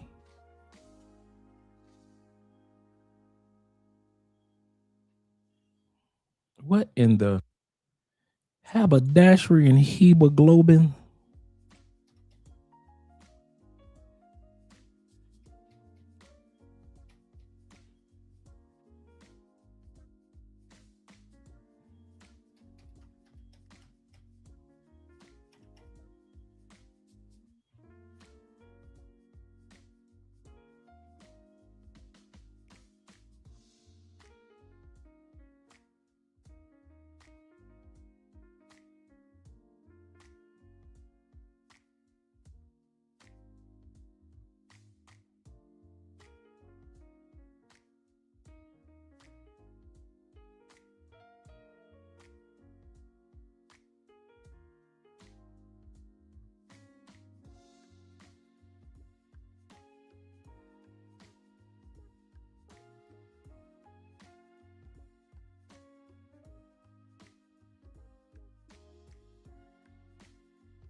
That was my bad, guys. That was my bad. Sorry. My bad. Shout out to you guys. Let's bring the video back up.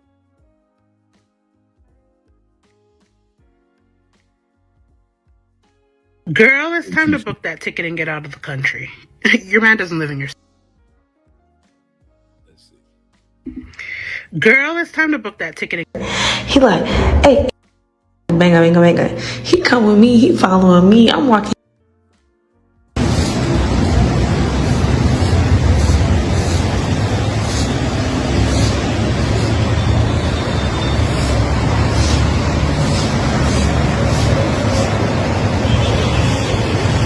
Today, I met a passport bro and I put off the biggest time in my life. I love being a bilingual queen. Stop playing with me. I'm walking on the street. He like, hola, mami. I'm like, ¿cómo tú estás, papi? ¿Qué tú quieres? He like, oh, hablas español? I'm like, claro que sí, papi. Yo, I'm really a troll. He like, no, habla español. I'm like, a mí no speak English. He like, okay, okay, eat, come here. I'm like, see. I'm like, banga. So I always wanted to go to this spot called Sweet Georgia Cafe. It's a soul food spot. I'm like, banga.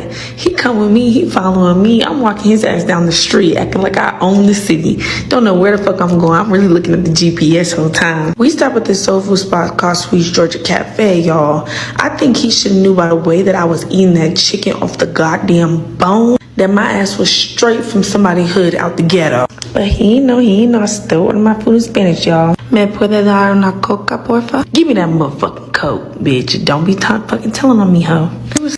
Look at how she talking. And y'all didn't know. Look at how she's talking and you guys didn't know. Como te tati? What the heck is como te tati?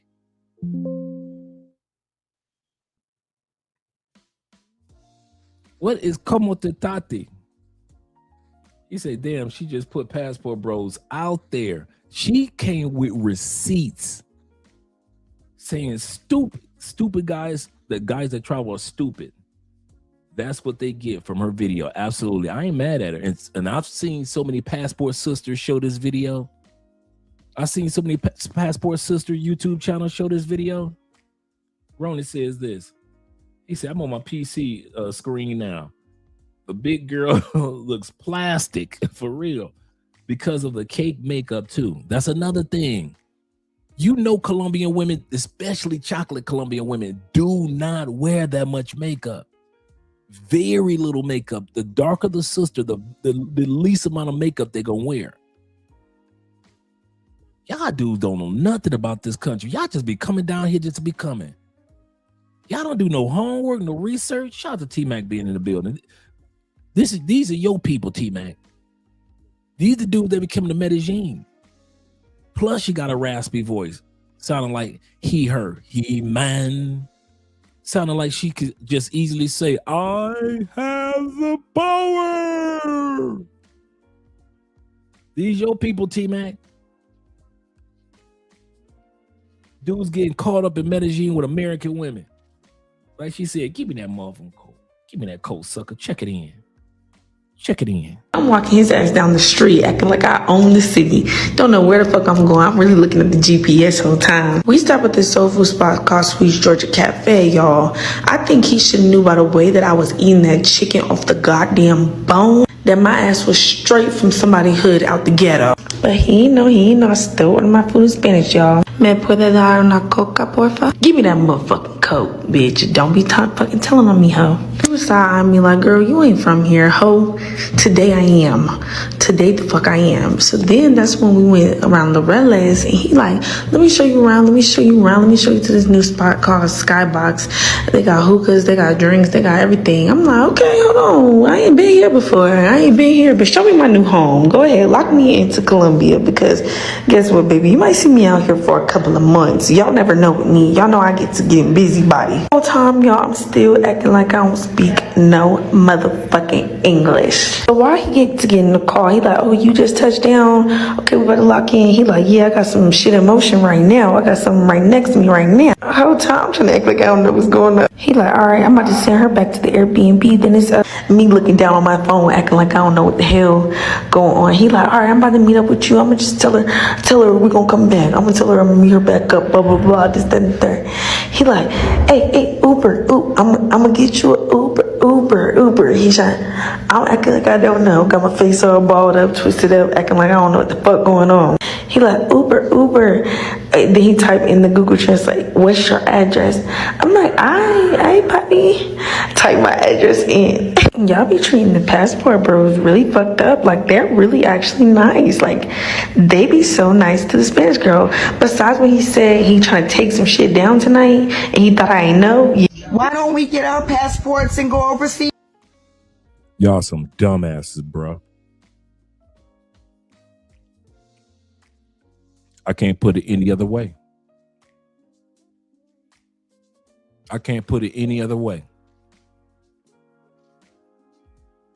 This sister just proved how gullible you dudes are.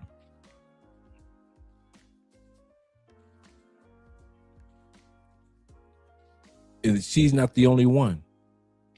That's the part that gets me. I could see if she was a one-off, cool. I seen you dudes do it in Cartagena. I've seen those videos. I've seen ladies do it at night in Medellin. I've seen those videos. Y'all just let anybody just get y'all little VIP in Medellin, huh? Anybody can get in the Medellin VIP. Anybody could just walk into y'all VIP. It's like that, huh?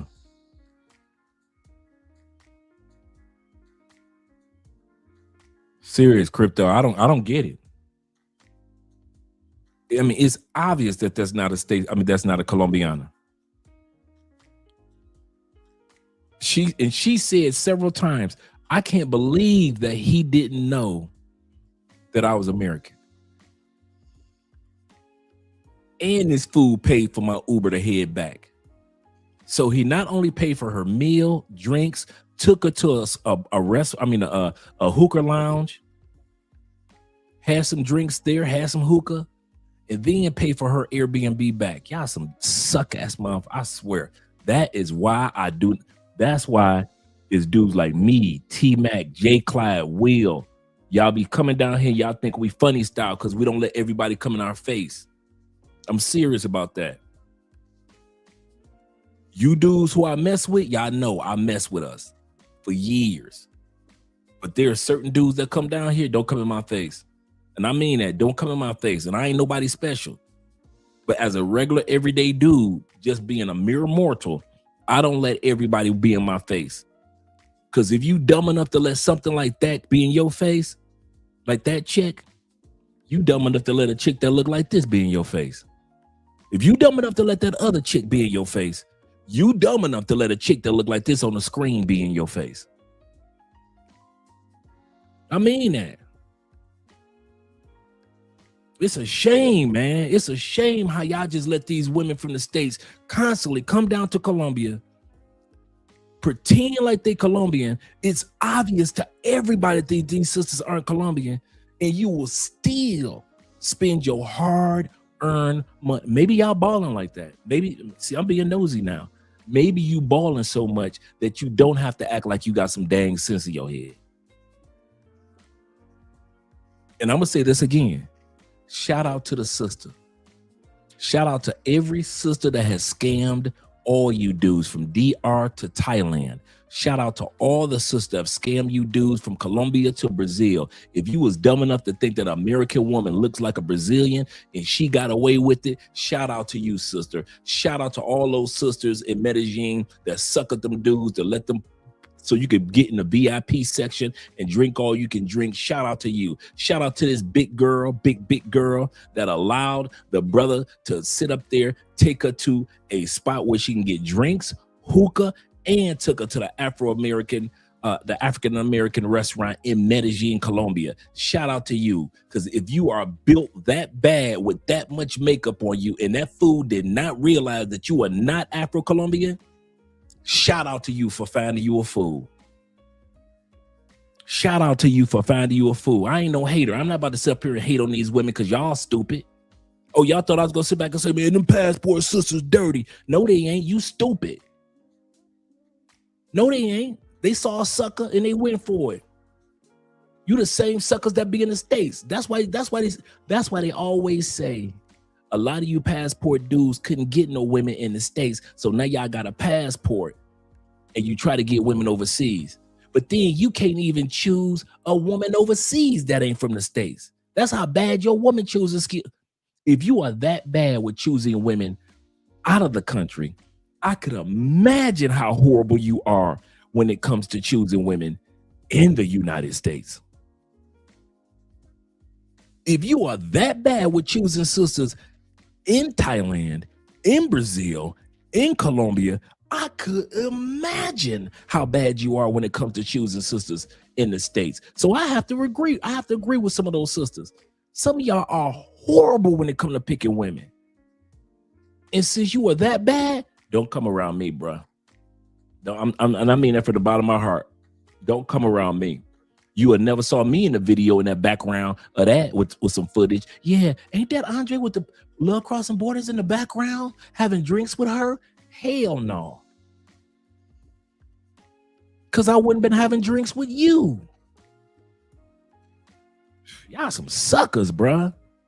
I mean that one, man. Y'all go for anything. I ain't never been that horny where I can't use my spidey senses. I'm gonna say this again. I have never been that horny to where my spidey senses don't work. Some of you dudes, you are so horny when you get to other countries, your spidey senses don't even work. And any type of female can walk up on you. And these women have receipts, video footage that's going to stay on the internet of your dumb ass. Suckers. Shout out to my brother MAB. He in that building. He say, what's in the international stalkers is going on up here? Shout out to you. We're going to run that video back one more time for the brothers that just came here. Shout out to Zeta being in the building. Zeta says this. He said, I see why you particular about who's around you, Dre. I'm serious.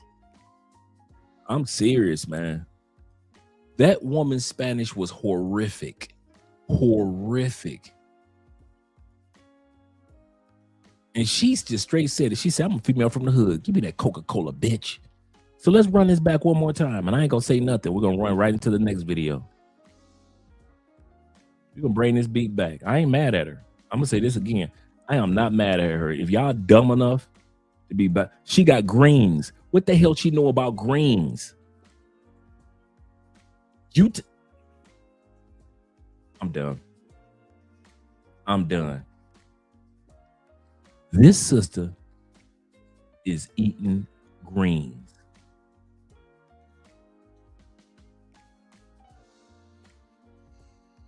You telling me that y'all brothers couldn't recognize that was a sister from the States when she ordered some greens?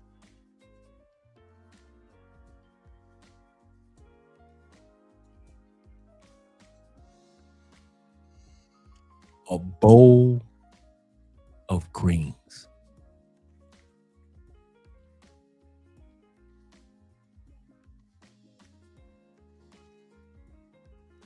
Weave on her head, like you brother just said, check.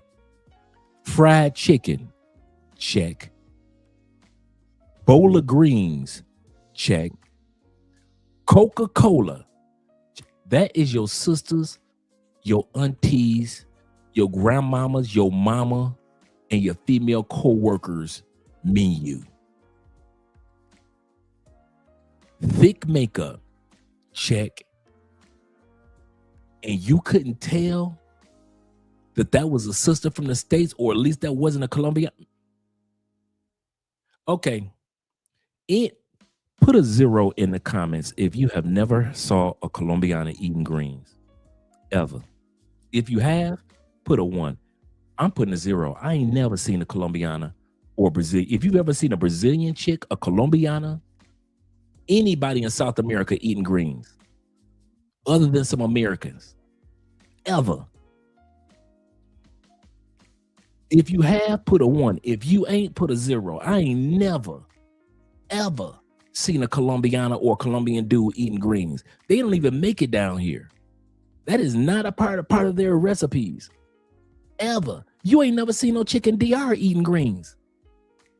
You ain't never seen no chicken Brazil eating greens. Peru known for their food from all over the world, but one food they ain't known for, no damn oxtails with greens in it. And with greens with oxtails and turkey feet or hog maw, whatever that's off in there.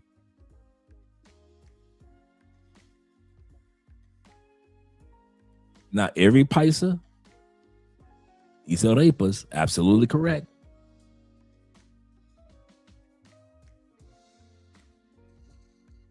Yeah. She had that potato salad arm. Yep. Never, nowhere. Man, y'all, bruh. And y'all wonder why I'm funny style when it comes to who I hang out with. And I don't have everybody in my face like that.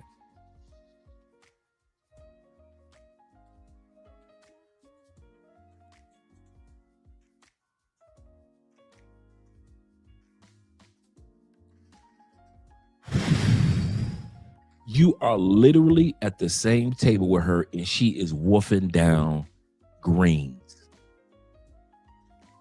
Y'all some dumb, boy. I swear, bruh. I swear, bruh. It don't get no better than this. It don't get no more simple-minded than this. Yeah, turkey feet, potato salad arm. Yep, you just got to keep this one, OG. This is crazy. My brother say, could Keisha be be a xenophobe? Yeah, being a xenophobe to all other countries, but she comfortable hustling a beta. Betas be her warm blanket abroad. Absolutely correct. And there's always some betas. There's always some simps that's always talking about my sisters in other countries. Shout out to MAB again. Let's run this back for MAB. Today, I met a passport bro and I put off the biggest time of my life. I love being a bilingual queen. Stop playing with me. I'm walking on the street. He like, hola, mami. I'm like, ¿cómo tú estás, papi? ¿Qué tú quieres? He like, oh. What the hell is como tata?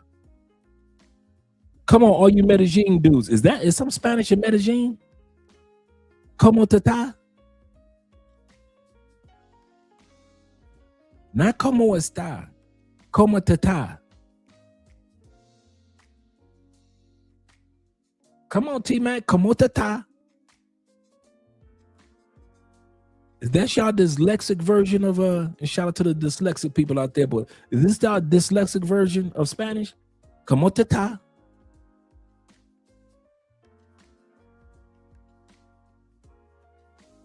That's all she had to say was como tata. T-Mac said the funny thing is that the restaurant was acquired from an American brother through divorce. Absolutely correct. That is true. The wife did get it in a divorce. He got one restaurant. Because they had two restaurants. He got one restaurant. She got the other restaurant. The owner did not have a prenup. He married a Colombiana, started this business, didn't have a prenup, had to split it all. Remember what we said here, when Andre and I always talk about, here in Colombia, whatever you came into the marriage with, you keep. Once again, here in Colombia, when you divorce, whatever you already had, you keep. So if you came in with $2 million, you keep your $2 million. If she came in with $2 million, she keeps her $2 million. But everything y'all acquired in the marriage is split 50-50. So they had, what was it? Sweet Georgia Brown Cafe was one restaurant, and Sweet Georgia Brown Grill was the other restaurant. And so when they divorced, everything that they acquired in the marriage got split down the middle. So she got one restaurant, he got the other. Yep, you ain't never lied, T-Mac. Kofa says this. He say Dre is flabbergasted for real. He been on this video for 40 minutes. This is half of the live stream. That's serious, man. I can't believe how stupid dudes are, man. I am flabbergasted, dumbfounded. That is dumbfounded. Yep. He broke out in words that he has in Brazil now. Yeah, and word that has it that he's in Brazil now, the former owner of the restaurants. Let's go back to the video. Look at her. You telling me that this is Colombian. You tell me that y'all dumb enough to get on planes and this is the best that you can get in Colombia. This is the best that y'all can get in Colombia.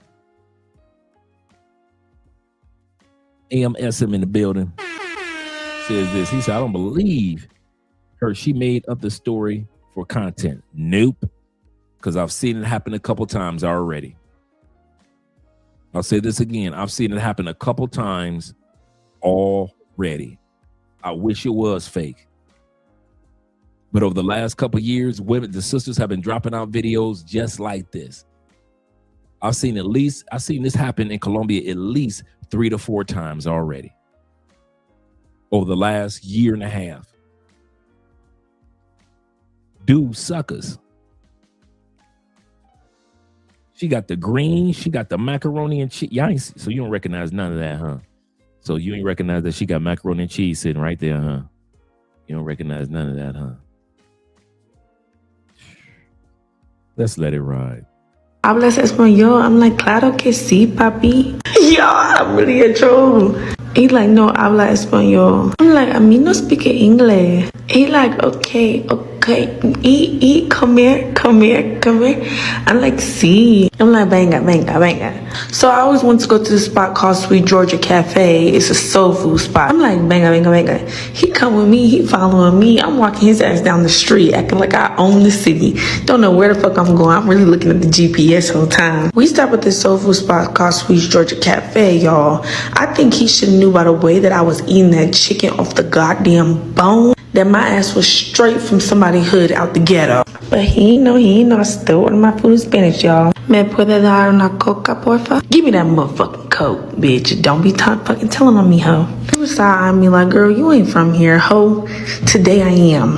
Today the fuck I am. So then that's when we went around Loreles, and he like, let me show you around. Let me show you to this new spot called Skybox. They got hookahs, they got drinks, they got everything. I'm like, okay, hold on. I ain't been here before. But show me my new home. Go ahead, lock me into Colombia, because guess what, baby? You might see me out here for a couple of months. Y'all never know with me. Y'all know I get to get busybody. The whole time, y'all, I'm still acting like I don't speak no motherfucking English. So why he get in the car? He like, oh, you just touched down. Okay, we better lock in. He like, yeah, I got some shit in motion right now. I got something right next to me right now. The whole time I'm trying to act like I don't know what's going on. He like, all right, I'm about to send her back to the Airbnb. Then it's me looking down on my phone, acting like I don't know what the hell going on. He like, all right, I'm about to meet up with you. I'm gonna just tell her. Hey, Chalupe, you ain't missing nothing. We've been talking about this particular sister scamming the brother in Medellin for the last 30 minutes. So you ain't missed nothing, brother. You right on time. Shout out to Chalupe in the building. Tell her we're gonna come back. I'm gonna tell her I'm gonna meet her back up, blah, blah, blah, this, that, and the third. He like, hey, Uber, I'm gonna get you an Uber. He shot. I'm acting like I don't know. Got my face all balled up, twisted up, acting like I don't know what the fuck going on. He like, Uber. Then he type in the Google Translate, what's your address? I'm like, aye, papi. Type my address in. Y'all be treating the passport bros really fucked up. Like, they're really actually nice. Like, they be so nice to the Spanish girl. Besides when he said he trying to take some shit down tonight and he thought I ain't know. Why don't we get our passports and go overseas too and find us a man that's going to treat us right, just like they're finding women to treat them right over there. So let's go over there and take our passports and go over there and find us some good men too that love us United States women, just like the women over there love the United States men. And then we all be passport bros and buddies and girls. It's 2023. If we learned anything in this world, a man overseas does not see you as love, like a love or wifey material, husband material. With the husband part, I can actually excuse that because women do genuinely be in love with the men. But when it comes to the guys, if you're a woman that live in the United States or overseas and somebody wants to come to the United States, they will use you for a green card. You're nothing but a passport to them. They want to come over here. And when they come over here, they will start their own life and they will leave you. We've been here for a while now to understand that these people are using us. But these people are using women from the United States to make it over the board. Yeah, some love stories back home are successful, but 99%, I'ma say, they're not different. All I'm gonna say is 1% or 0.5%. Yeah, the love story is successful, but multiple. Oh, they're coming to Medellin. They are coming to Medellin. Them big sisters, once they start hearing that y'all giving out free food and free drinks and free hookah, they come to Medellin, T-Mac. He said, Grandma needs to sit on down somewhere. Brother said she was Blackula. Will says this. He said, I hope that she comes to Colombia to get her teeth fixed. Because most Colombians, this is true. He said, most Colombians, even the poor girls, have pretty teeth. That is so true. He said, this is why I stay away from the tourist spots. Preach. Mm-mm. Shout out to I Anna. hope this is a life lesson for every single person out there who think that they can find love by going out of the country and trying to bring somebody over here, because 9 times out of 10, those people are using you for passport. She sounds like she knows that from experience. There's some dude in another country used her for his passport. Shout out to my brother, Blade Runner, always in the building. Supporting the cause with the $10 love on the Cash App. Appreciate you, brother. Appreciate you. And shout out to Unc being in the building. He say, I'm thinking of moving to some quiet spot, a non-touristy town. He say, Dre, it's getting ridiculous. See, that's why I love Cali. I ain't gonna lie to you. People come to Cali for medical tourism. Get the teeth done like Kanye did. Tekashi 6ix9ine came to Cali. Cardi B came to Cali, got her teeth done. Rick Ross is always down here because he got his teeth done originally here, so he always comes back. Sisters come down here for medical situations, like it's too expensive to get that surgery in the States, so they'll come down here for the surgery. BBLs, they'll come down for the BBL. But as far as staying in Cali, nope.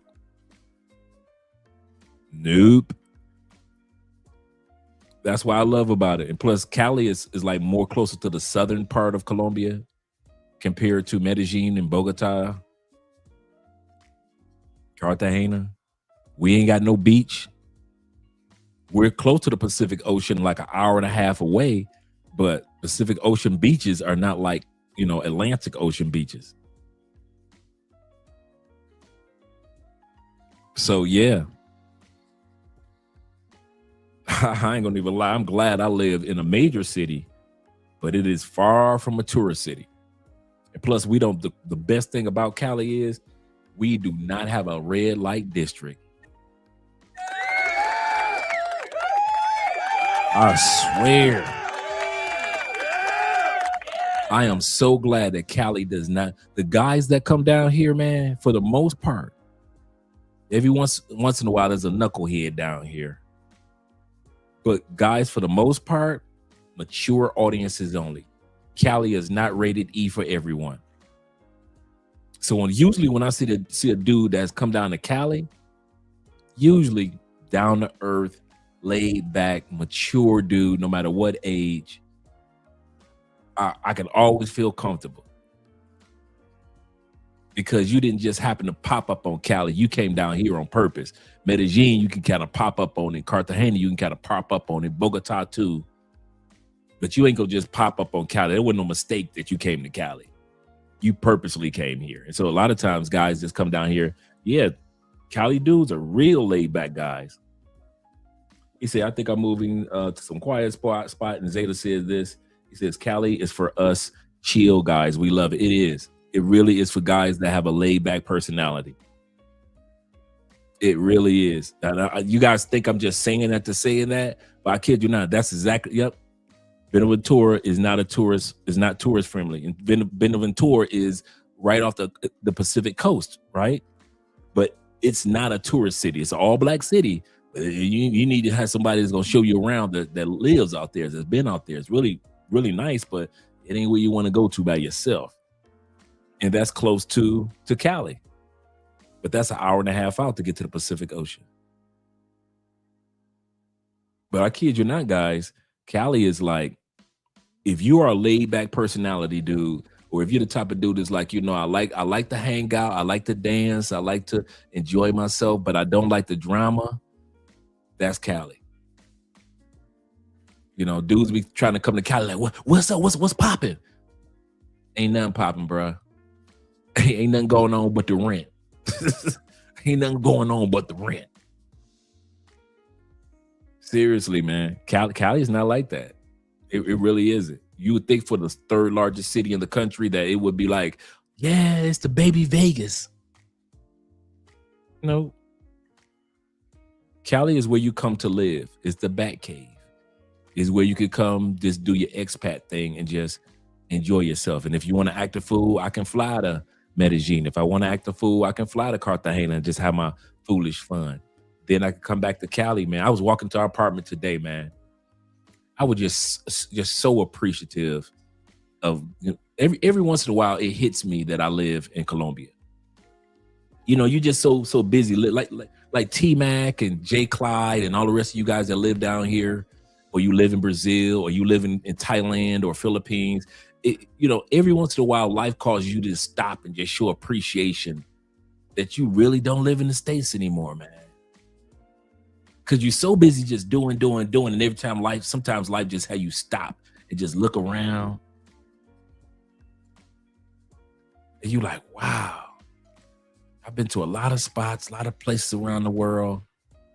And I don't live in the States. I literally live in Colombia. Like, this ain't no movie. This ain't no animated cartoon. This ain't no anime. I live here.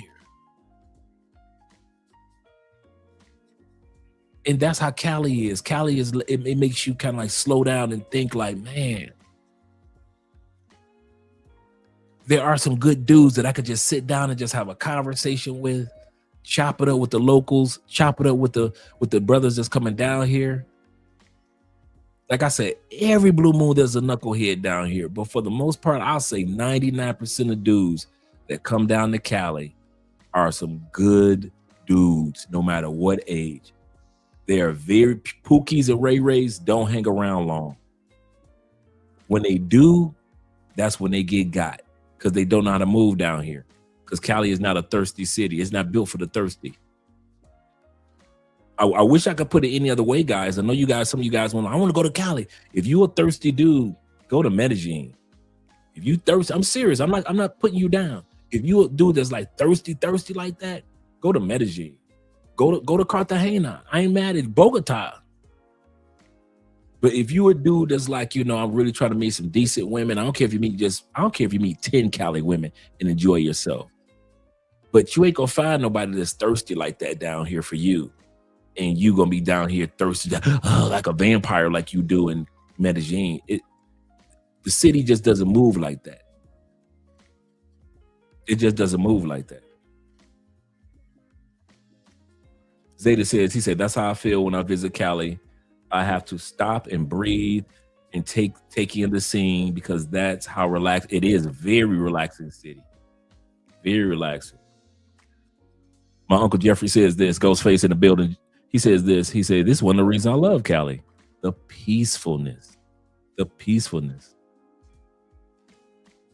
He said, Zero has adopted Cali like he has been there for 10 years. I ain't mad at him, man. Seriously. He said, never seen a brother so comfortable in a new country. Dude has a busy schedule. And that's the part.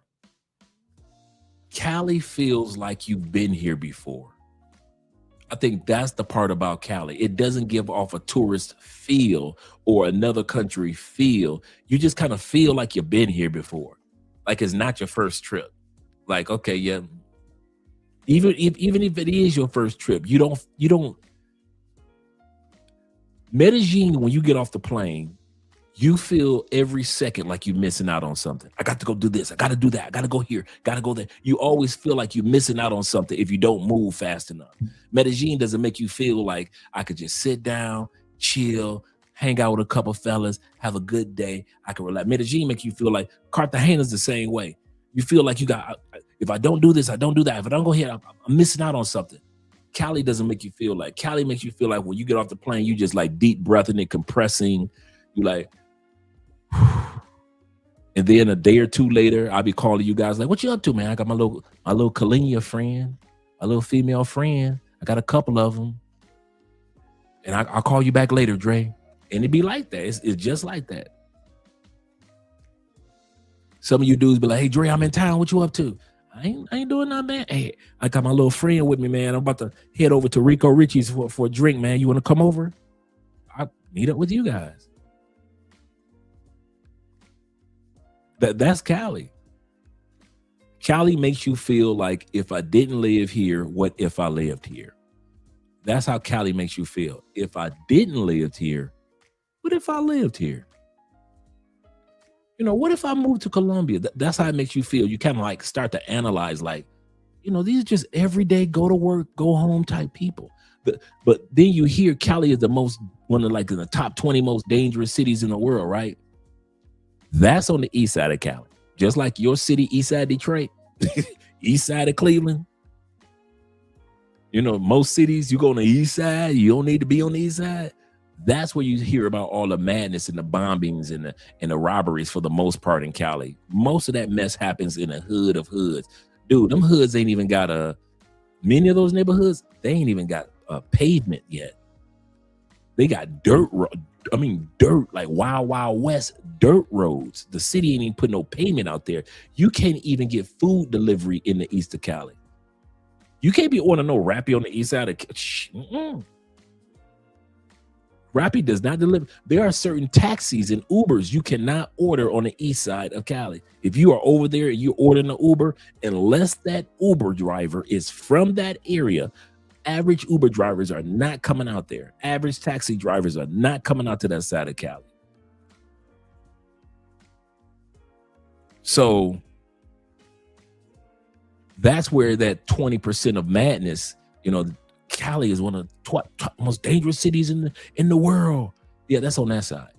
So as long as you don't hang out on the east side, and if you got an east side woman, you just tell her to come get an Uber. You come see me. You good. You good. I kid you not.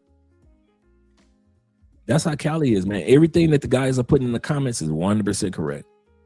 Reasonable prices for homes in Rio Negro. Absolutely correct. Yes, that's true. That's true.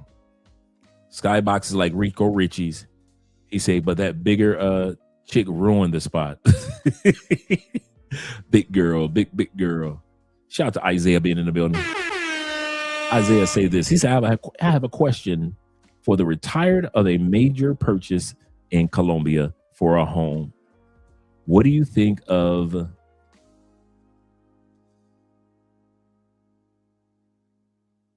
Llano Grande? Llano Grande. I'm trying to think of where that is. Have you guys ever heard of Llano Grande? What major city is that close to? I think it's one of the main east area. Yeah, you don't. Yeah, if it's anything that's out East Cali, bruh. Let me see if I can look this area up. Let me see if I can look it up for you, brother, real quick. I don't want to hold this up, guys. I know you guys are in the live stream. I'm going to play the video and I'm going to look up where this area Llano Grande is, because I've never heard of it. Oh, it's outside Medellin. Wait a minute. Okay, I'm confused.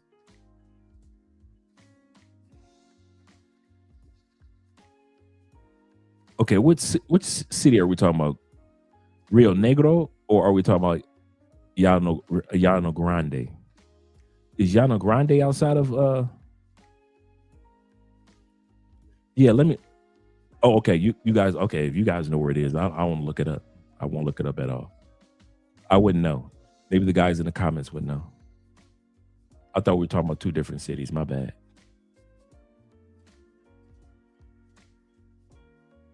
Okay, Llano Grande. Okay. Let's go back to the video. Nothing else and nothing more. Ladies, you can't do what we do.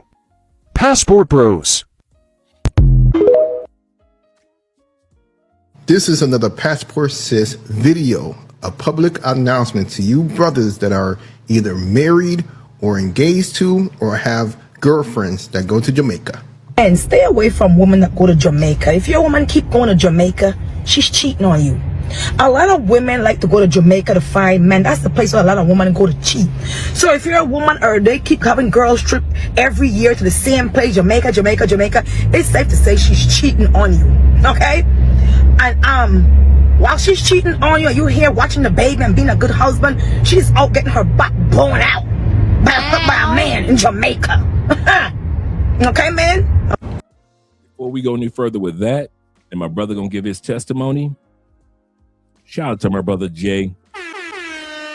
Jaden up there in Cartagena with the rooftop resort. When you guys go to Cartagena, make sure that you guys go to the rooftop resort. I want to say this again, gentlemen. This is a call to action for all you brothers that want to support each other.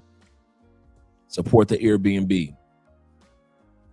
The rooftop resort. You can look it up. Jay, if you're still here, make sure do us a favor. Drop the link. Drop the website link for rooftop resort so guys can actually see. It's really nice, man. We've had Jay on the show a few times in Cartagena. Shout out to you with the $50 love on the Cash App, brother. Appreciate that. Make sure that you guys support the brother. Yes, sir. He said, you giving out referrals? Yes, sir. What I'm doing, I'm putting it in the consultation. So whenever I do consultations, and I always talk about Cartagena in the consultations. Anybody that's ever done a consultation with me over the last couple of years, I have things to do in locations for every city. So in the consultations, yes, the major city, what most of you ask me about is Cali. But I have information in Airbnb locations and hostels, as well as, not hostels, but brothels for all the major cities. And I also have the Airbnb. So Unc, I need for you to put that information in because I want to add yours to the Cartagena part of the consultations. Because a lot of dudes do go to Cartagena. Yep. He said, I tried to order an Uber in Cartagena to go to the local markets, and they kept canceling. For certain areas, correct. He said, I gave up. Got back to the Airbnb and looked where the market was, and it was in the hood. That's why they kept canceling. Bruh, I'm telling you. I am telling you. He said, yeah, Dre, put us up on game for the coffee spots in the region. He said, I have some on my list. Yes, sir. Shout out to you. In the call, yep. We talk about that, the coffee region, during the consultation. I try to make sure during the consultation, I give you guys not just the location that you're going to, but locations that you haven't thought about yet. Like, for example, Bogota has the Taj Mahal. Colombia is one of the few cities that actually has a Taj Mahal replica.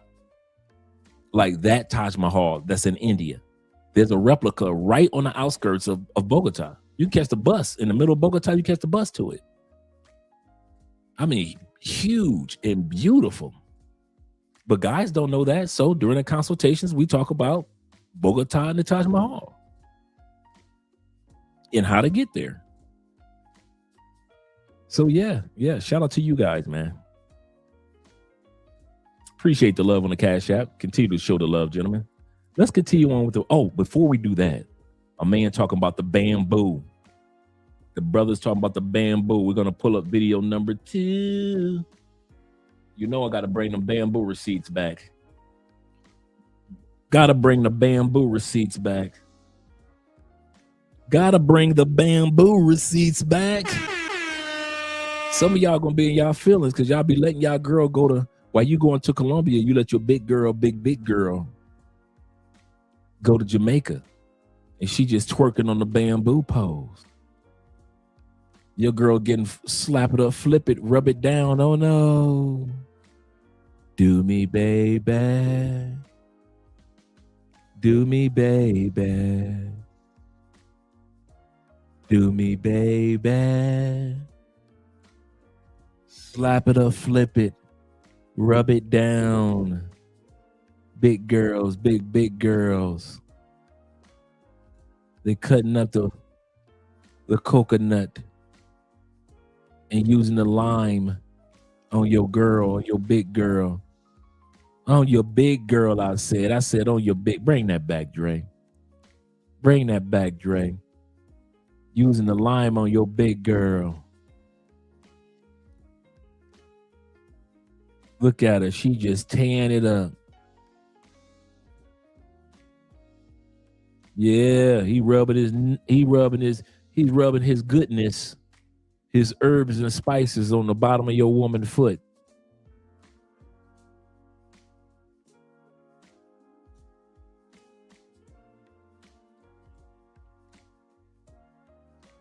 Shout out to Will. Will said this. He said, "Do you think that you can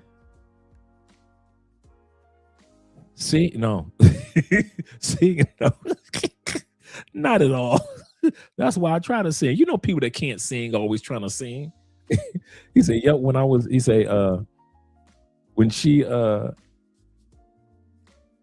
little back gone, already headed to Colombia. Yep. He said, "We can go when I return." He said, "I had a lot of homegirls there who like the salsa dance." Yeah, she got the Norbits out there. Yeah, all you dudes out there think y'all girl ain't getting bambooed? Don't think your girl getting bambooed? She getting bambooed.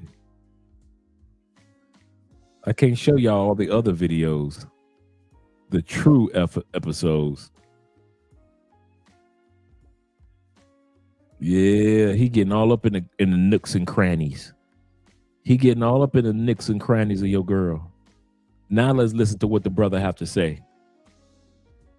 Yo, me a whole heap of talk about passport bros and all these man and fly out of the country to go to Colombia and DR. But when I talk about the passport sis, the passport woman them, the woman them who are go down to Jamaica and go up on the raft and forget back at Bush Road. Yes, back at Bush Road, they not slip. These girls are flying down to Jamaica to get these men that are pushing down the raft to make raft pushing at them. Them are go behind the bamboo stand them. They get back a bush show them and them a dig out them hole, and they ain't doing it for free. Nothing so the man just a take crutches like that, you know. Brother say they going behind the bamboo stands and they ain't doing it for free. The man them did it, them a pay the man them for these services. Full blown prostitution. You understand me I say? Them a fly down and I tell the man them what to do and how to do it, and they want it in the bush, they want it in the nature, they want to get back to the to the start of it, you know, to the, I not even know if I call it, to the natural vibes of intercourse. He said they want to get back to the bush, they want to get back to nature. The natural vibes of intercourse. Tell them one man them oil them up, massage them down and them broke them back, you see it? So them a fly down to Jamaica and use them. Here say the next place them a do it, I down in the Congo, some part of Africa too. So them a do it over there too. And before you come on and say I just say white people, I know them. And what if a black American girl them a fly down and spend them money? So all of them a talk about them knowing them things in it. Cause ask them when them are doing the TV and the video shot. That's all me I say. So just ask them. Ask them in between the rub down and the raft experience what they did do. Or what happened when them go back at the room, all these things. Ask them why them spend off a whole of them money when them bring down a Jamaica per man. That's all I'm saying. Talk about it, be fair. Talk about the two sides them, you see it. So, make sure you not talk about the passport bros, you talk about the passport system too as well. I'm out. Well, it looks like you gonna be staying in Tokyo, Japan. Baby, I'm not staying in Tokyo. So now you got two LGBTQ passport sisters that have lost the passport. Tokyo, you can stop playing with me like that. I'm not staying in Tokyo. It looks like your passport is gone. Remember, you playing with me right now. Kim, I'm not playing. Your passport is gone. Mine is right here. Shout out to Class 7. Baby, you gonna have to stay here. You might as well just go ahead and learn the Japanese language. No, Shout out to Class 7. babe, stop playing with me. Like, what is he talking about? What are you talking about, Kim? The passport is gone. What are you talking about? What are you talking about? Baby, I'm talking about your passport being missing. Ramir, your alias is gone, Kim. This is not funny. This is not funny. You can make all these damn jokes and shit. This is not funny. I don't have my passport. Like, you over there trying to be a goddamn comedian and shit. You can sign up when we get back to the States. But damn. This is not funny. You lost your passport and now that you gotta become a Japanese citizen. Ramir, you said you put it in my bag. I did, and now it's not in there, so that means you are staying in Tokyo. What? You playing with me? You playing with me, Kim? I'm not. Tell the person why you playing with me, because you would not even let me stay in Tokyo by myself. Well, I need to go, baby, because I got a plane to catch. You look like you'd be staying here. Like, stop playing with me. What are you talking about? Stop playing with me, Kim. I'm not playing. I got a plane to catch. I need to hurry up, before I miss my flight and have to deal with you. Well, you're not going nowhere again until I find my passport. What are you talking about? Kim, you gotta give me back my passport. She done stole a woman's passport. Or what? You're not doing anything, May. I'm sorry. Unfortunately, we both gonna be stuck in Japan learning damn Japanese shit. The fuck? I don't know. What how Kim, you better bring me back my passport, because just because you lost your passport don't mean I gotta lose my passport. Where's my I'm going back to America. Baby, and I'm going back. I was supposed to be taking my husband to Cancun for his 30th birthday. On the way to the airport, I lost his passport. Here we go again. She said she's supposed to be taking her husband on a trip to Cancun for his birthday. On the way to the airport, she didn't lose her passport. She lost his passport. He said, don't sleep on this. He said, you have American women to come into Colombia and they also pay for the backs to be. Yeah, that's true. He ain't lying about that one. There are women that come down here and pay these Afro-Colombian brothers to break their back in. That is 100% true. That is 100% true. If y'all think these sisters ain't coming down to Colombia and paying for play, y'all got Colombia. Dude, if y'all think that these sisters, I'm going to come back to you, Will. If you think that these sisters are going to sit around moving to Colombia and ain't going to have no sex, none, shh, okay. I'm not black, I'm OJ. Okay. Will is not lying about that one. He said, I've seen American black and chicks from chicks in Ellis, Alsa, Isla,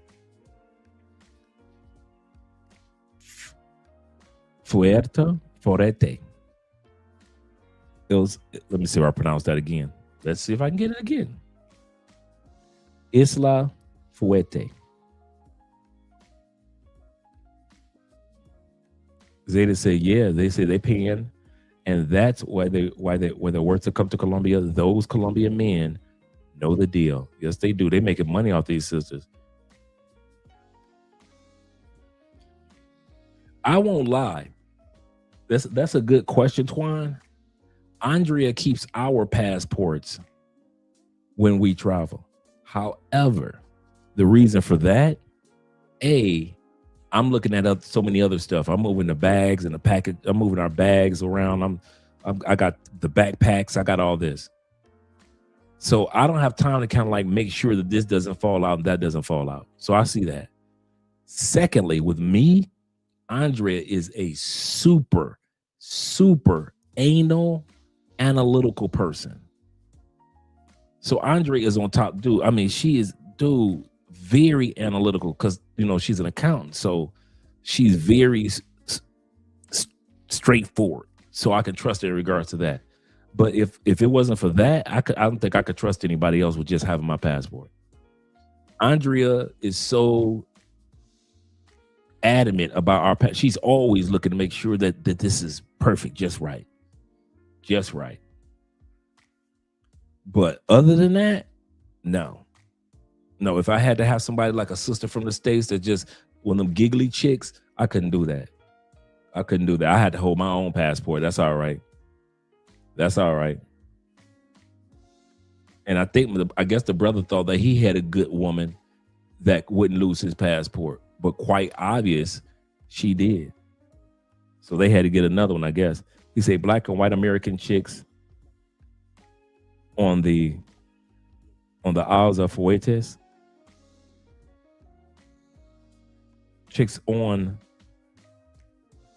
wait a minute, I said Isles.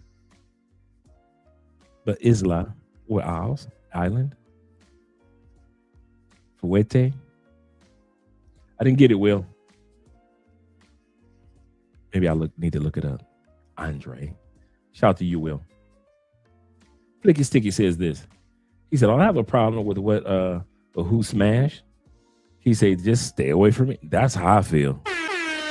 Just stay away from me. Will says this. He said, tell me why I bought every one of those colognes that you spoke of last night. Somebody else just got a bunch of them too. He said, going down this week. Yes, sir. Yes, sir. It's going down this week. Nick says this. He said, why would he trust anyone with this? And yeah, he messed up big time. Yeah. And when you know that you got a wife that's not responsible like that, or y'all don't travel much. Yeah, that's what I thought. I thought it was Island. That's what I thought. Or Fire. I think you would say a Fire Island or Island of Fire where the sisters be going to. Yeah, man. He says this. He say, if they pay for it in DR. Enough said. If they pay for it in DR, why wouldn't we think that they would pay for it in Colombia too? That's an excellent point. Let's get back to the video. So here we are. Literally all day today, we have been researching ways to get to Mexico without a passport. It's impossible, by the way, so don't do it. But what we did find is that they have expedited same-day passport services. So we ended up paying double the price for a passport, but we got a passport. The only issue is that our flight obviously left us, so we have to get another flight, which pushes us back a day. But on the bright side, we have a 16-hour layover in Dallas, so I get to see my sister. Isn't that exciting? Bro, look mad in the mother. We got a 16-hour layover. What we did find is that they have expedited same-day passport services. So we ended up paying double the price for a passport, but we got a passport. The only issue is that our flight obviously left us, so we have to get another flight, which pushes us back a day. But on the bright side, we have a 16-hour layover in Dallas, so I get to see my sister. Isn't that exciting? That man, like my brother said, that man is pissed. Yeah, I'm going to find somewhere to dump her off. She talking about we trying to find some way to go into Mexico without passports. That's how much she travels. I don't know what. I know why. I was about to say, I don't know why y'all keep messing with these stateside chicks, but I know why. Y'all plantation bros. And plantation bros don't be knowing no better. But then you want to get picked. You want to get pissed when plantation chicks act like plantation chicks. That's the part that gets me. How you going to be mad at her? You were the one that married a plantation chick. I'm going to say that again. All y'all dudes is dating plantation chicks. I don't care about none of the complaints that y'all make. I hear y'all all over TikTok at night complaining about what sisters in the States do.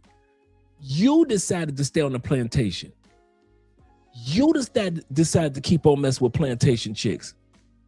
You can get a passport and live a better life just like the rest of us. But you decided, because you sold yourself for that mess. My ancestors built this country. I'm not leaving. I got news for you. There are very few countries your ancestors didn't build. Name a country, for the most part, that your ancestors don't have his fingerprints on. All of Africa, all 54 countries of Africa, black folks. Many countries of Asia started off black folks. The Moors ruled Europe for 800 years, black folks. North America, with the Native Americans and the Africans that were there before Columbus or the Pilgrims, black folks. South America, indigenous, black folks. Name a country we ain't built. Could y'all put that in the comment? Name a country we didn't build. For all you dudes that talk about, I ain't leaving because we built this country, my people, but we built all of them.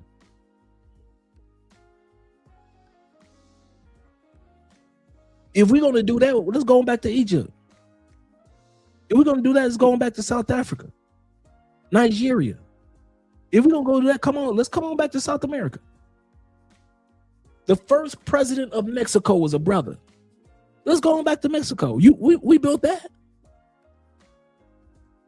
Mexico was one of the first countries with their first president to embrace, because remember, at one point in time, Texas was Mexico. They were one of the first ones to embrace some of the slaves that ran away and some of the ex-slaves that moved down to Mexico.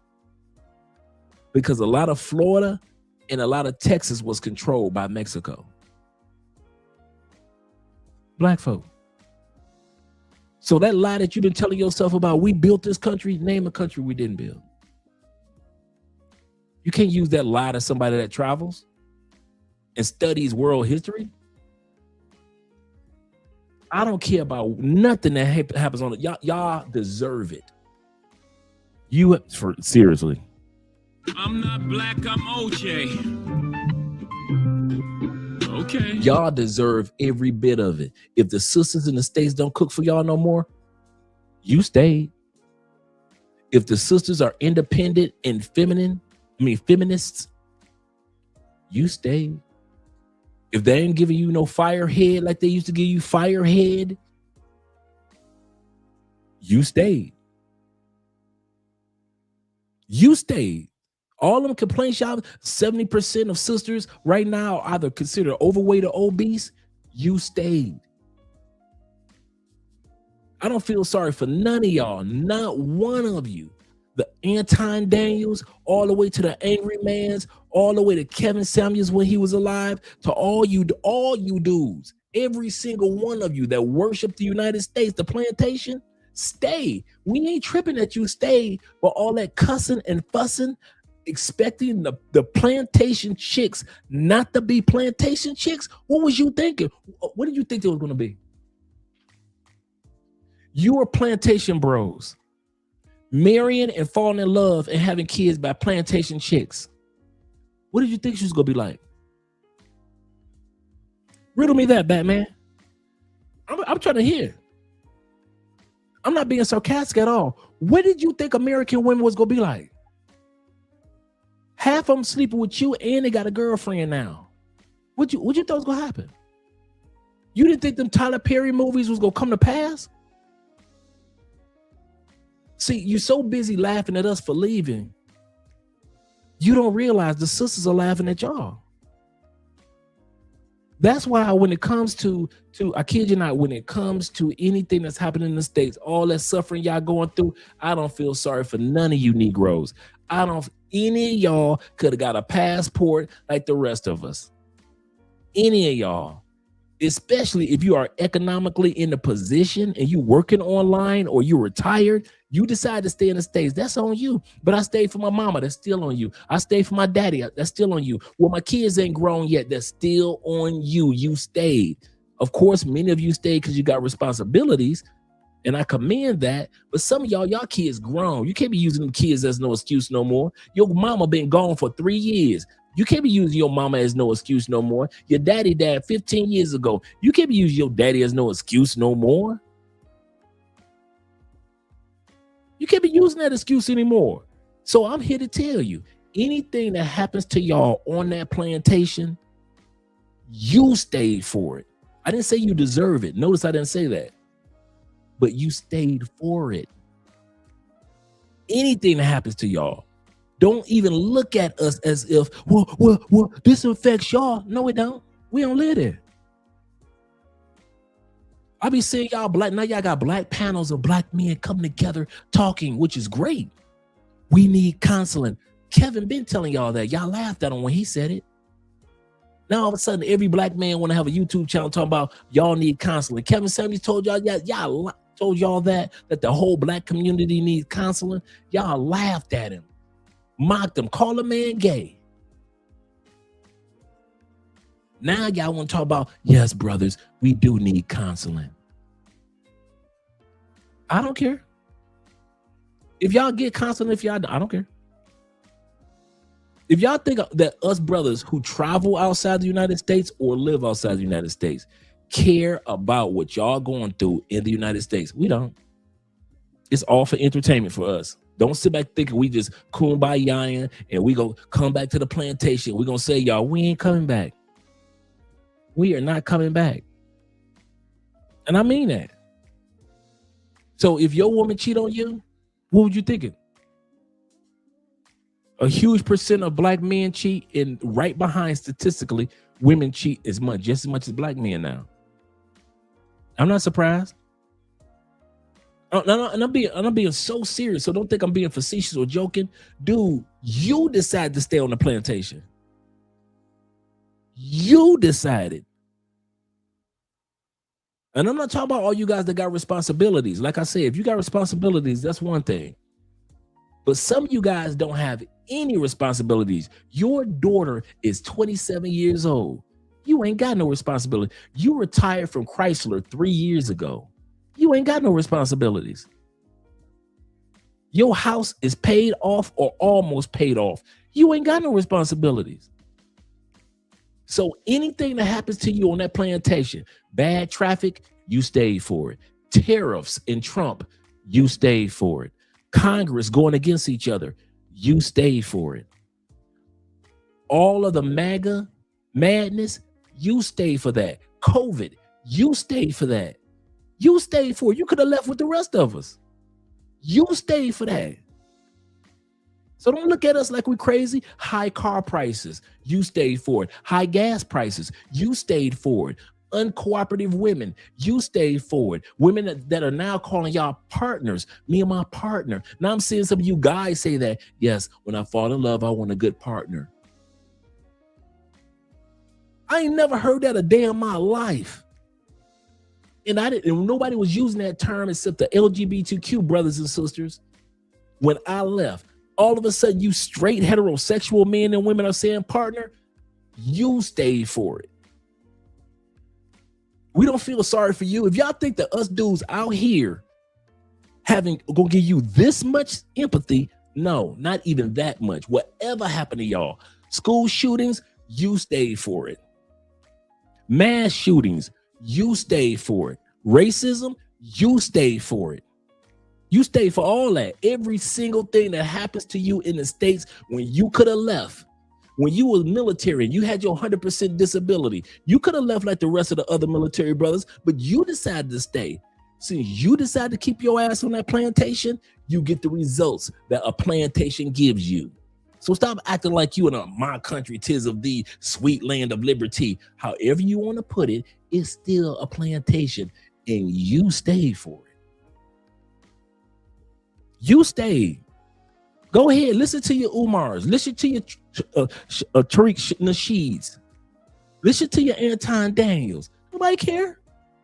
Nobody care. We're not out here feeling something. Dude, when these lights and cameras go out, man, we ain't thinking about y'all. I mean, at all. Y'all see yesterday when we were doing a live stream about the Blasians, I couldn't even pronounce that young lady's name. I bet half y'all dudes could tell me what that young lady's name is. I don't know. I can read out. You know why? Because when these lights go, we don't be thinking about the United States. Man, we don't give a damn about what's going on in the States. Don't mess up the currency. Don't mess with the passports. If y'all can do that, we don't think about y'all at all. The only time we think about the United States for real, if something happens to the currency, or if something is happening to our investments, or if something happening to the passports. Other than that, other than maybe family members and friends, we don't think about y'all. We are not sitting around listening to y'all. I mean, I don't know what's on the radio. Dude, I can tell you what's on American radio, the top 10 songs for the last 4 or 5 years. I hear American songs in bits and pieces. I came to another country to enjoy other countries. I'm about to sit around and listen to the top 10 songs of the United States on the plantation. Hell no. I can't tell y'all if Chris Brown is on the charts now or not. I told y'all when every time Beyonce win a Grammy, I'd be so, Beyonce got a new album out, wasn't she?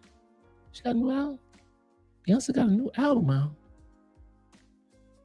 So anything that happened to you, I'm a foundational Black American. Have fun with that. However you want to call yourself, you're a plantation, bro. You are on that plantation. And you get the results of the women that are on that plantation. So either you're going to leave or stop all that cussing, fussing, and crying. Black women should change to do this. White women should change to do that. They ain't changing. It's a plantation. What you thought happened on a plantation? When y'all ever heard about in human history, in United States history, there was ever a fun plantation? A supportive. That one plantation, everybody supported everybody. Did you hear about that plantation? Everybody treats everybody equal. There's never been that plantation, has it? In the history of the United States, don't nobody wrote a history book on a plantation where they treated everybody on the plantation equal. And everybody got their share of the money when the crops came in. Does that plantation ever exist? Or it haven't? What makes you think the United States plantation is any different than the plantations of slavery? What makes you think they're different?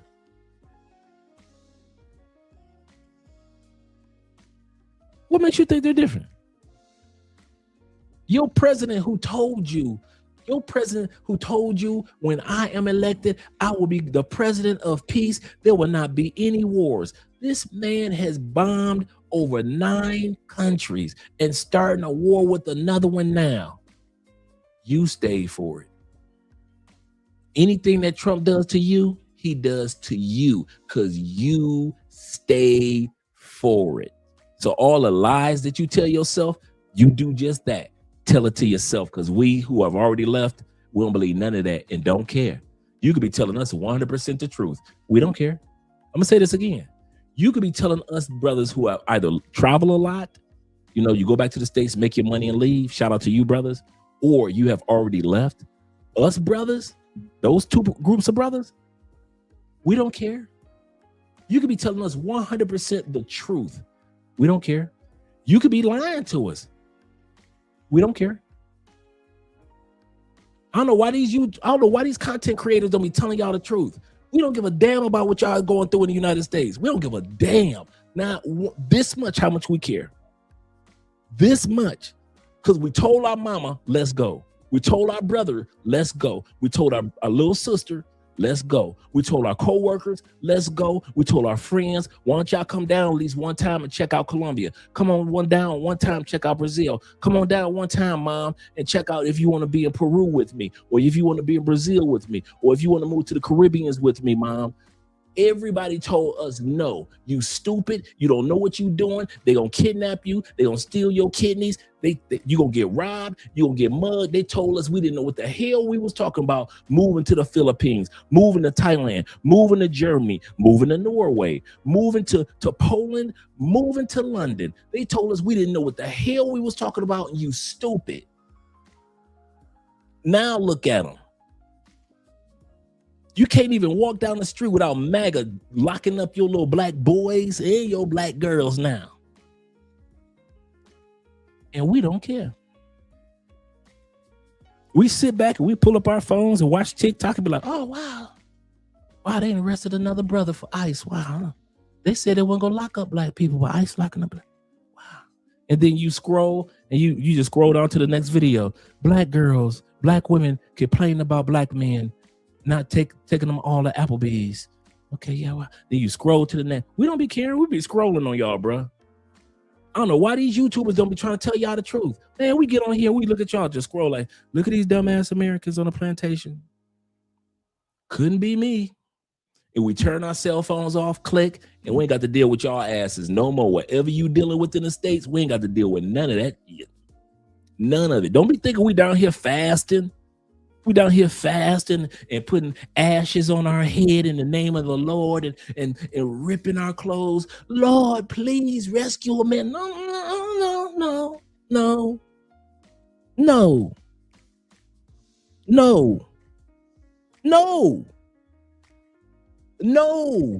We don't be thinking about soon as these damn cell phones go off and we done scrolling and looking at the crazy stuff. There's a crazy comments. Black man this, white women this, the white man this. The white man don't feel like America is treating him like he should be feeling as a white man. We be saying that shit. We be like, off.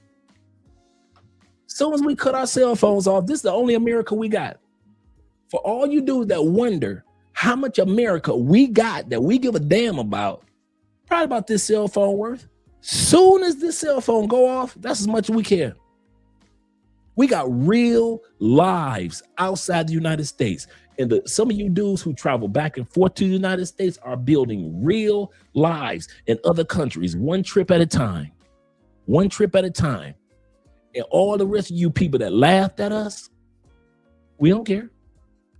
Keep laughing. Laugh at the passport bros. Laugh at the blue book gentlemen, the passport kings, the passport cartel brothers. Laugh. We don't care. Because all the shit that y'all suffering through, we ain't got to deal with none of that. Bad food. Y'all getting cancer and every other thing y'all eat. Can't keep a relationship for nothing in the United States. Y'all ain't having no kids no more. Women don't even want to get married no more. The loneliness epidemic among men, the loneliness epidemic among women. We don't care. We do not care. When these damn cameras go off, man, if y'all think we sitting around like, hey, you heard what happened in America? We don't give a damn. Unless it affects our investments, the U.S. currency, or our passports. If it don't affect our investments, crypto, stock, what have you, real estate, business, employment, if it doesn't impact the U.S. dollar going up and down, and if it does not impact our use of our passport, we don't give a damn about what y'all doing on that plantation. And I mean that from the bottom of my heart. And y'all can clip this and share this with all y'all little friends. Don't give a damn about what y'all doing. So y'all life is our entertainment. We look at what y'all do for entertainment. So don't be thinking we sitting around suffering with y'all. Hell no, you crazy. Suffering with y'all, man. Yeah, they laugh, but yet they follow us. Passport sisters laughed at us. And them sisters in the States, like, they going to Colombia, that's us, they going to Thailand. Now who going to Thailand? Now who's going to Germany? Now who's moving to UK, moving to Paris, moving to Spain, moving to Portugal, all the spots that brothers went to first. Now who all of a sudden move to the continent of Africa? Move to Brazil, move to Peru. Name one country that we followed the passport sisters to. They followed us to Panama. They followed us to Costa Rica. They followed us to Belize. We ain't never followed them. Ain't one country that we've been to that we followed. The passport sisters have been to that country, not even to Bali. The most that we can say, we probably follow white people to Bali as black people. That's the most that we can say. Everywhere we go, they want to show up. Sisters ain't never showed us no path, ain't never blazed a trail to no country first, and then we came after. But we ain't tripping, because we don't deal with them anyway. Not one. Not one. They follow us to every single country. She said, laugh now, cry later. Yep, that's exactly what it was. Man, you should have saw something. Dude, when I left, when I started traveling, 2015, 2016, is then when I really started traveling in 2017, man, people laughed at me. thought I was crazy. Family members. Only person that understood was Jeffrey, Ghostface. The rest of my family thought I was crazy, didn't know what I was doing. I was doing some dangerous stuff. Ain't no way in the world. My sister, my brother. No. Friends, co-workers. No. No. No. So if you guys are sitting around thinking that your friends or your family gonna be on your team and they're gonna be at the airport on your last trip and bye, we'll see you when you come. No.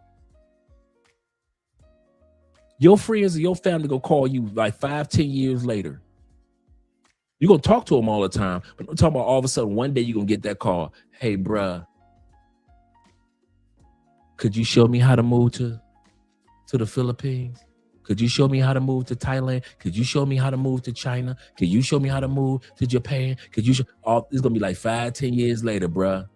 So if y'all waiting around for y'all family to pat y'all on the back and say you doing the right thing, they ain't. They gonna all call y'all crazy. I don't know one dude that didn't have a family member except for some of you military dudes because they used to y'all traveling. But the rest of us, your family gonna call you a fool. Don't know what you doing. You is dangerous. You an idiot. Did you hear about those dudes in Colombia that got killed? But you don't even move like them dudes.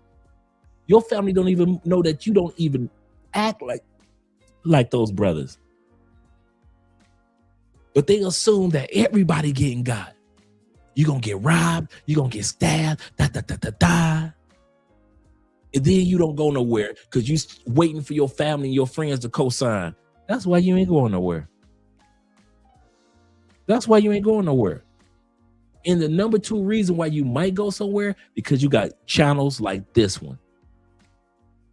You got channels like this one that you could come to and see brothers that live in. You got the Ace Lives, the Checking Effects, the Love Crossing Borders. You got my brother in DR, Love, Purpose, and Passports. You got Richie Mac, Zoom to Thailand, Chocolate Man in Thailand. You got all the brothers that live here and live in these other countries. You got Aaron from Passport Bros and Danny out there in Japan. I mean, Japan and China. The brother that's been teaching English out there for 10 years. So you got all of us to keep you encouraged, to let you know that your dreams of living in another country, you ain't crazy. That's our sole purpose. If you ever wonder what our purpose of our channel is, to let you know you ain't crazy.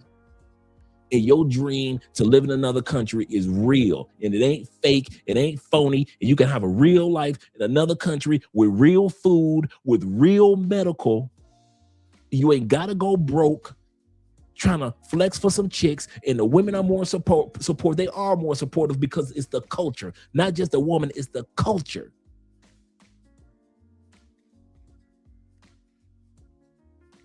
That's what this channel is dedicated to let you know, bruh, you are not alone and you are not crazy.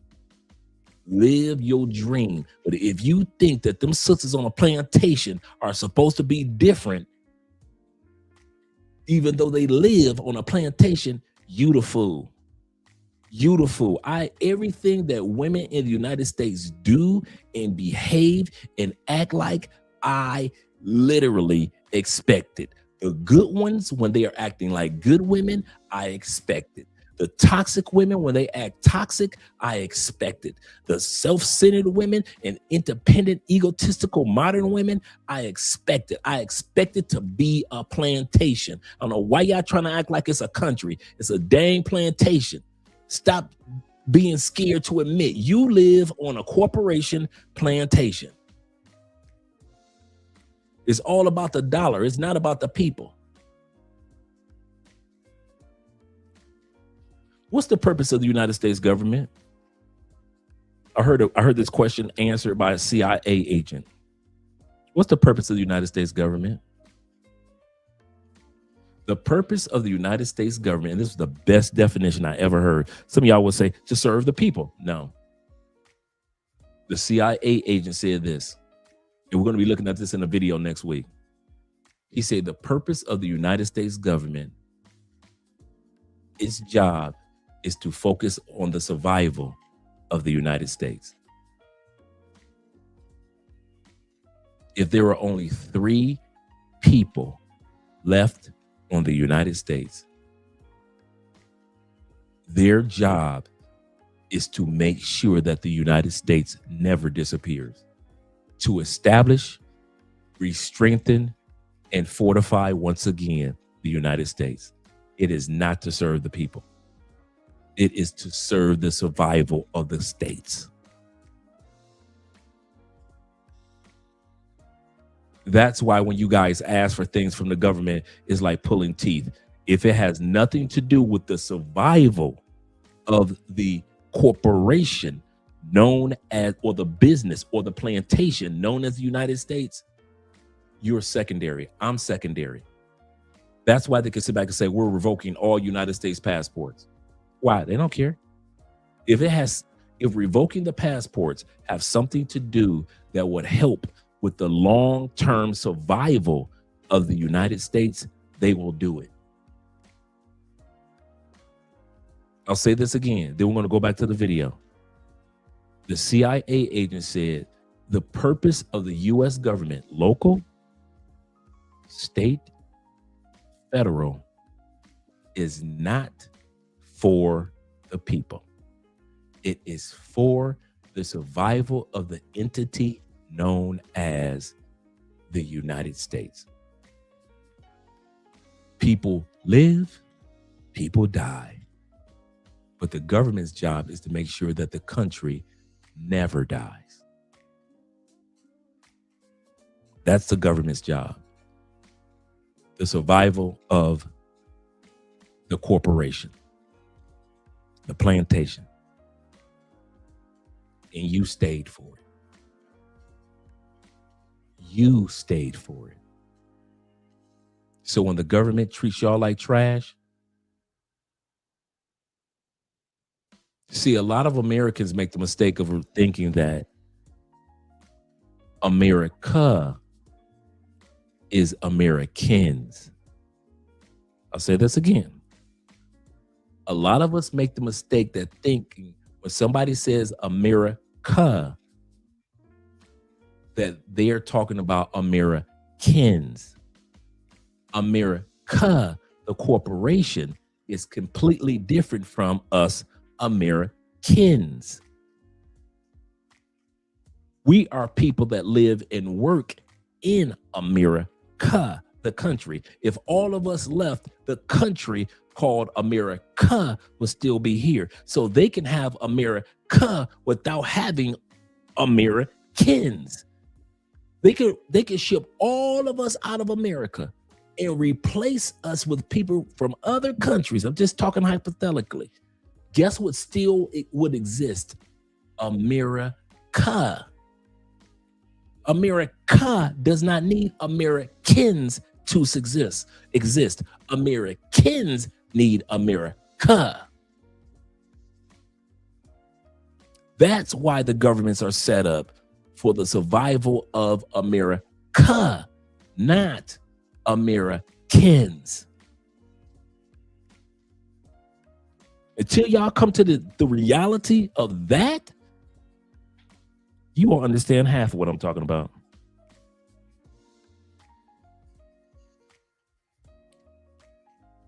You won't understand half of what I'm talking about. And this live stream will go off and you guys look at me like I don't know what I'm talking about. And I agree with you.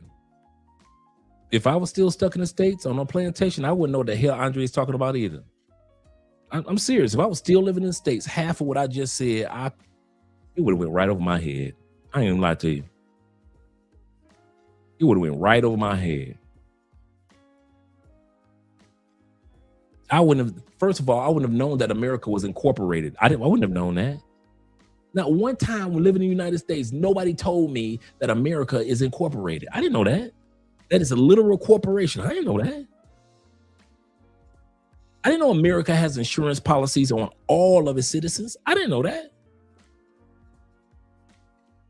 I didn't know the Queen of England, now the King, owns, or the crown itself owns more land in America than any other country, corporation, or anybody. The Queen or the crown now of England owns more land in America than anybody else. Well, they own more land in the world than anybody else. I didn't know that before I started traveling. Lots I didn't know about the passport.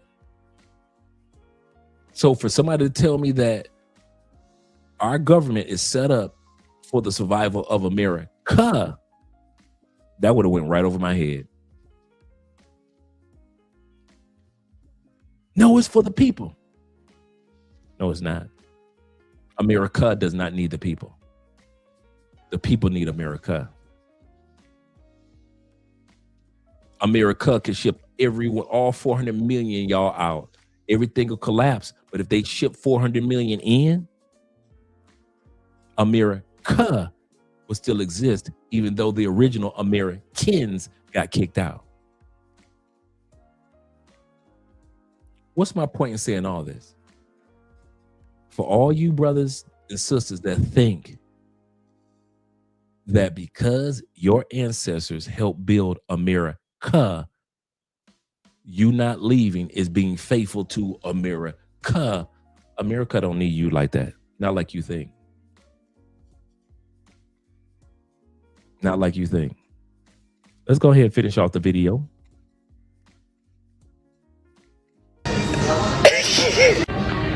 He really not that mad. He really not that mad. Are you? Okay. We're still gonna have a good time. It's the start. It's crazy to me that more people don't know about this. Before leaving for your next trip, go to the last page of your passport and take a photo of this barcode. Very important. That's very important what he said. When you get off this live stream, gentlemen. Which pushes us back a day. But on the bright side, we have a 16-hour layover in Dallas, so I get to see my sister. Isn't that exciting? He really not that mad. He really not that mad. Are you? Okay. We're still gonna have a good time. It's the start. It's crazy to me that more people don't know about this. Before your next trip, or if you're on your next trip, or if you live in another country, guys, take a photo of your passport's barcode. Take a photo tonight. This is very important. Email it to yourself. Put it in your Dropbox, somewhere in the cloud. Don't just have it in your phone. Email it to yourself. A photocopy of your barcode. This is very important. Then I'm going to come to the super chats, gentlemen.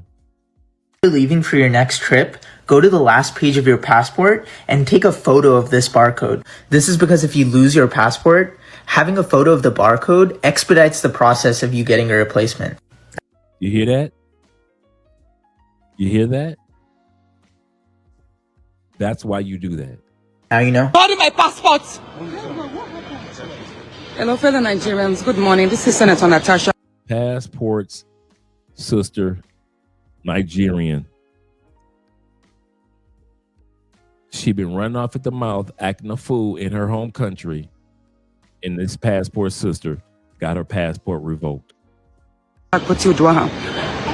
Having completed my celebration of my second year in office, I decided to take a week off. So I'm at the airport here, and my passport is being withheld again. The same thing happened last time where my passport was seized. I have committed no offense, and there is no order from the court to withhold my passport and deny me traveling. I don't know why people think getting loud is going to resolve the issue. Last time this happened, the officer in charge told us that the Senate President, Godswill Akpabio, instructed them to withhold my passport and prevent me from traveling because he said each time I travel out of the country, I smear the country's image by granting interviews out in international media.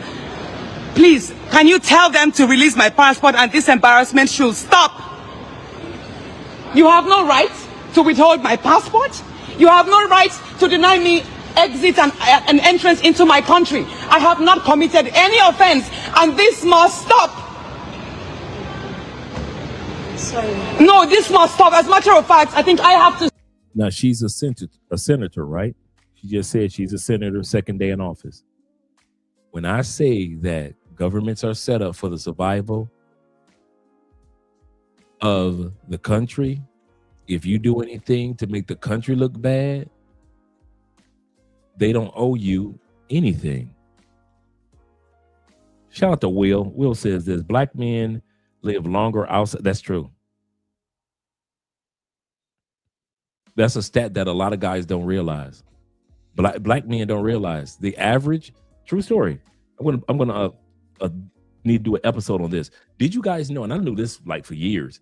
Did you know the average black man lives between 5 to 7 more years outside of the United States when you leave, compared to living in the United States? I want to say that again. Then I'm going to get back to the super chats. The average black, and I looked this up years ago. The average black man lives between 5 to 7 extra years. You know, the average black man in the United States dies at like between 60, right around 68 years old. Do you know the average black man will live 5 to 7 years longer simply by leaving the United States? Healthier foods, of course, less stress. Women that ain't putting you through hell and havoc compared to 5 to 7 more years. But y'all can stay on the plantation. We ain't telling y'all to leave. Keep your butt right there. But believe you me, there's a lot of us that will take advantage of an extra 5 to 7 years before we pass on. Oh, yes, we will. An extra 5 to 7 years? Some people wish they could get an extra 5 minutes to be alive. And you can get an extra 5 to 7 years just by leaving that. Yeah, okay, y'all stay right where you are. Right where you are. Yep. Black men live longer. And the funny part was the stat I looked up was for black men. That's a funny part. I didn't just look up just men. I just looked up, I wanted to see what the stat was for black men compared to when we live in the United States compared to when we leave the United States. And it was 5 to 7 years. He said, black men live longer outside the United States due to much less stress, attributing to easy going way of life or easier going way of life. He's absolutely correct. Absolutely correct. AMSM, he said, thank you, Andre, for that rant. He said, we're going to get some semi-viral with this one. Shout out to AMSM. Seriously, man.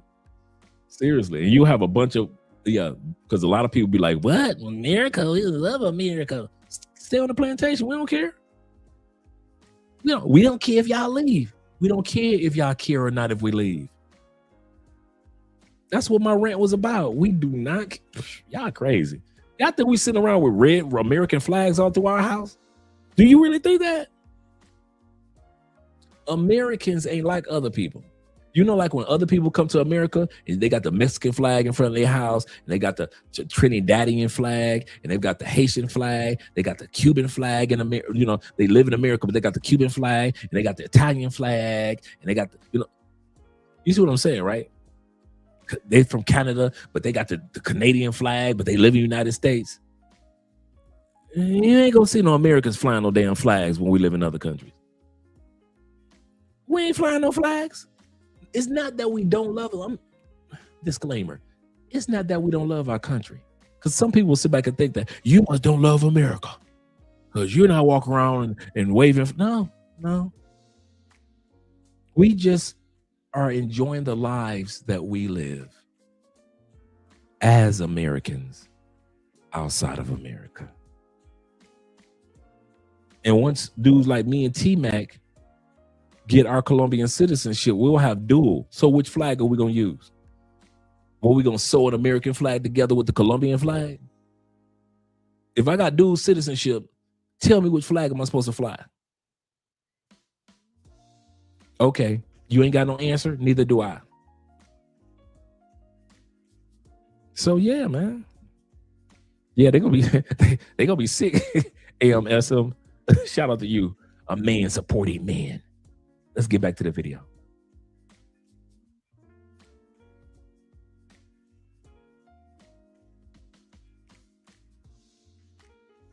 sue you for continuously embarrassing me.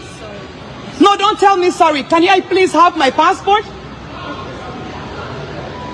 You can't keep doing this to me all the time.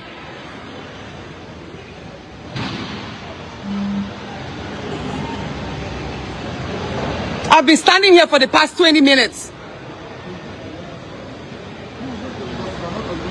Why are you doing this? What have I committed?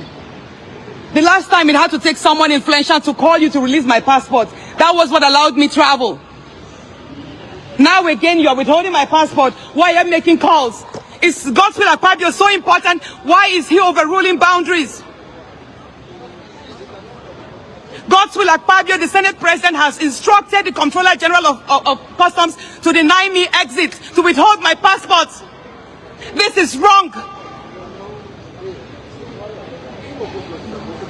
There was no order. Yes, I know I have 2 federal government cases against me, of which the President of Nigeria instructed the AGF to cancel the cases, to withdraw the cases. No, hold on, please. That's a great point, MAB. I didn't even think about that.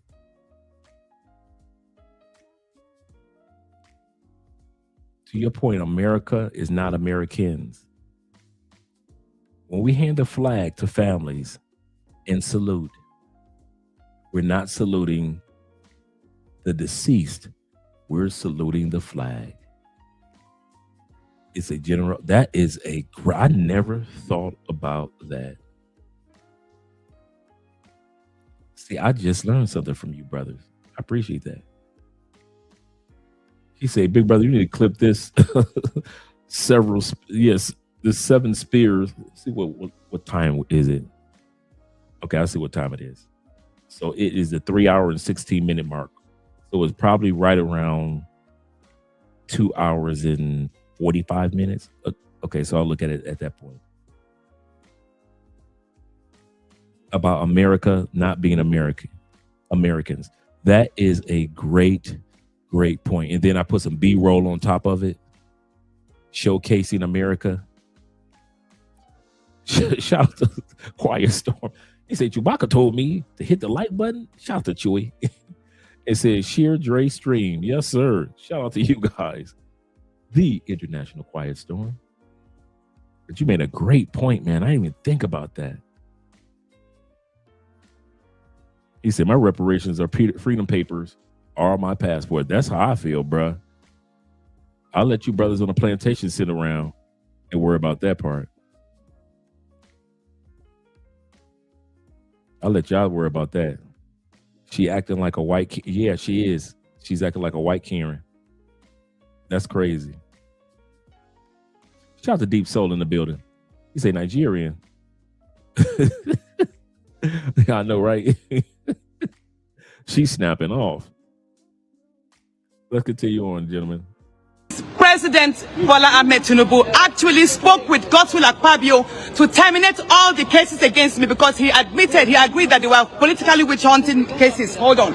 So there is no reason why my passport should be withheld at the international airport. There is no reason why. You have no right to do that, madam. You have no right. You are taking laws into your hands. There is no court order. I have not missed any of my court appearances. I have attended all my court sessions. I am not a flight risk. I am not a risk to my country. So why are you treating me like a criminal? Can I have my passport, please? Thank you very much. Sometimes I think you just have to be a rebel to get things right. Then you keep asking Nigerians to be good citizens. That's a good idea, Ronan. He said, yes, I have a photo of the back page, including the barcode image in a Google Drive. Shout out to you, brother. Yes, sir. We all need to do that. Man, I don't know why y'all think black women in other countries not loud like black women in the States. Yep, she's acting just like Naomi Campbell. That's a good point. If I had not gone public, would you have given me my passport? So this is part 1 of surviving Thailand. So I went to go bid for my 25th birthday. My birthday is today. My friend and I decided to go to Thailand for a week. So we left Wednesday, got to Thailand Thursday night. So Thursday night, we get through South Korea. We get to Thailand, everything going good until I get to the immigrations part. All the pages of my passport are good until you get to right here. What was our sister thinking? Zeta, what was she thinking? She traveling with a ripped up. Why do you think they check all the pages, ma'am? And what were you doing to get? What were you around, a dog? Or what were you doing to get your passport?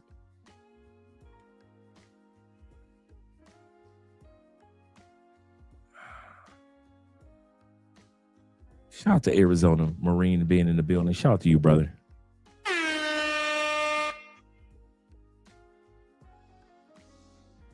Absolutely correct. Get the card also. Get the card also.